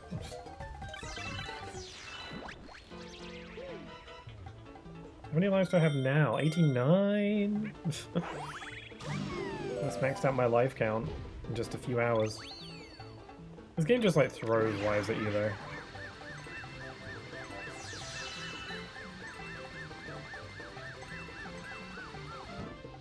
This is a fun galaxy. I like this one. I don't have a comet coin yet. Oh, there it is.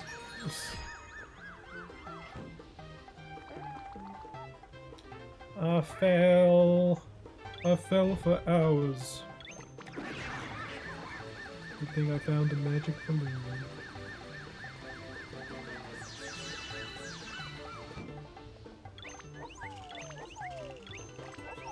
We haven't gotten to the balloon power-up yet, though. Yeah, I feel getting back to the gyroscope. Like, I think it's fine for anything that you'd need to do in this game. You don't need max precision. I messed that up.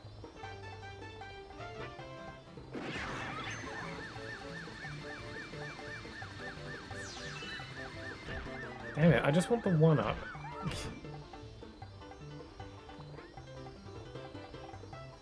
I can do it. I just need the stupid 1-up that I don't need. There we go. Yes!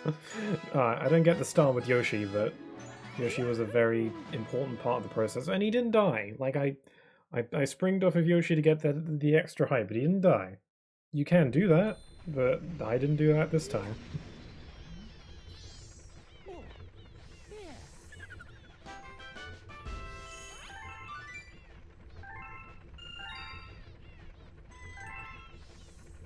I'm really making my way. Alright, I think I'm going to call it here for today. I think this is a good point to end at. Got through all of World 1 and a chunk of World 2. So I think that's good. I haven't been streaming for too terribly long, although I've been going for like about 3 hours or so. I mentioned that earlier that I still have a bit of a cold. It wasn't as bad as it was yesterday, but it's still present, so I'm feeling a little bit drained. Don't feel like streaming for too long today. But this was a good start. I'm so glad that this game is on modern hardware now. I get to play it again. And it's fun. It's just more Galaxy, and Galaxy is fun. I like these games a lot. It's going to be hard to not continue playing it, but I'm going to be continuing to stream this, so join me for that if you'd like. But I should be streaming next. Let's see. I might stream on Wednesday if I have the motivation to, or if it's something I want to play. But if not, then I'll definitely stream on Friday. I don't know if I'm going to stream Kirby in the Forgotten Land, though, on Friday. Because it's October, I feel like I want to play something spooky, so I might put Kirby on hold for a bit, and play something else. I have a game in mind. I got it on sale the other day. It was a right bargain. So I think I want to play it. It's a little bit out of my comfort zone, I suppose, as far as gaming goes, but it's a horror game, so that was going to happen anyway. So we'll see how I fare with it. Then, yeah, this will continue to be on Sundays. So, more Galaxy 2 next Sunday, so go for that if you'd like. But if you're watching this on the VOD, thank you very much for watching. If you were watching from there, you are appreciated. And I think I'm all done here for today. So, I can't talk. With all that being said, I hope you all have a wonderful rest of your day. Stay safe, and hope to see you all again very soon. Take care. Bye-bye.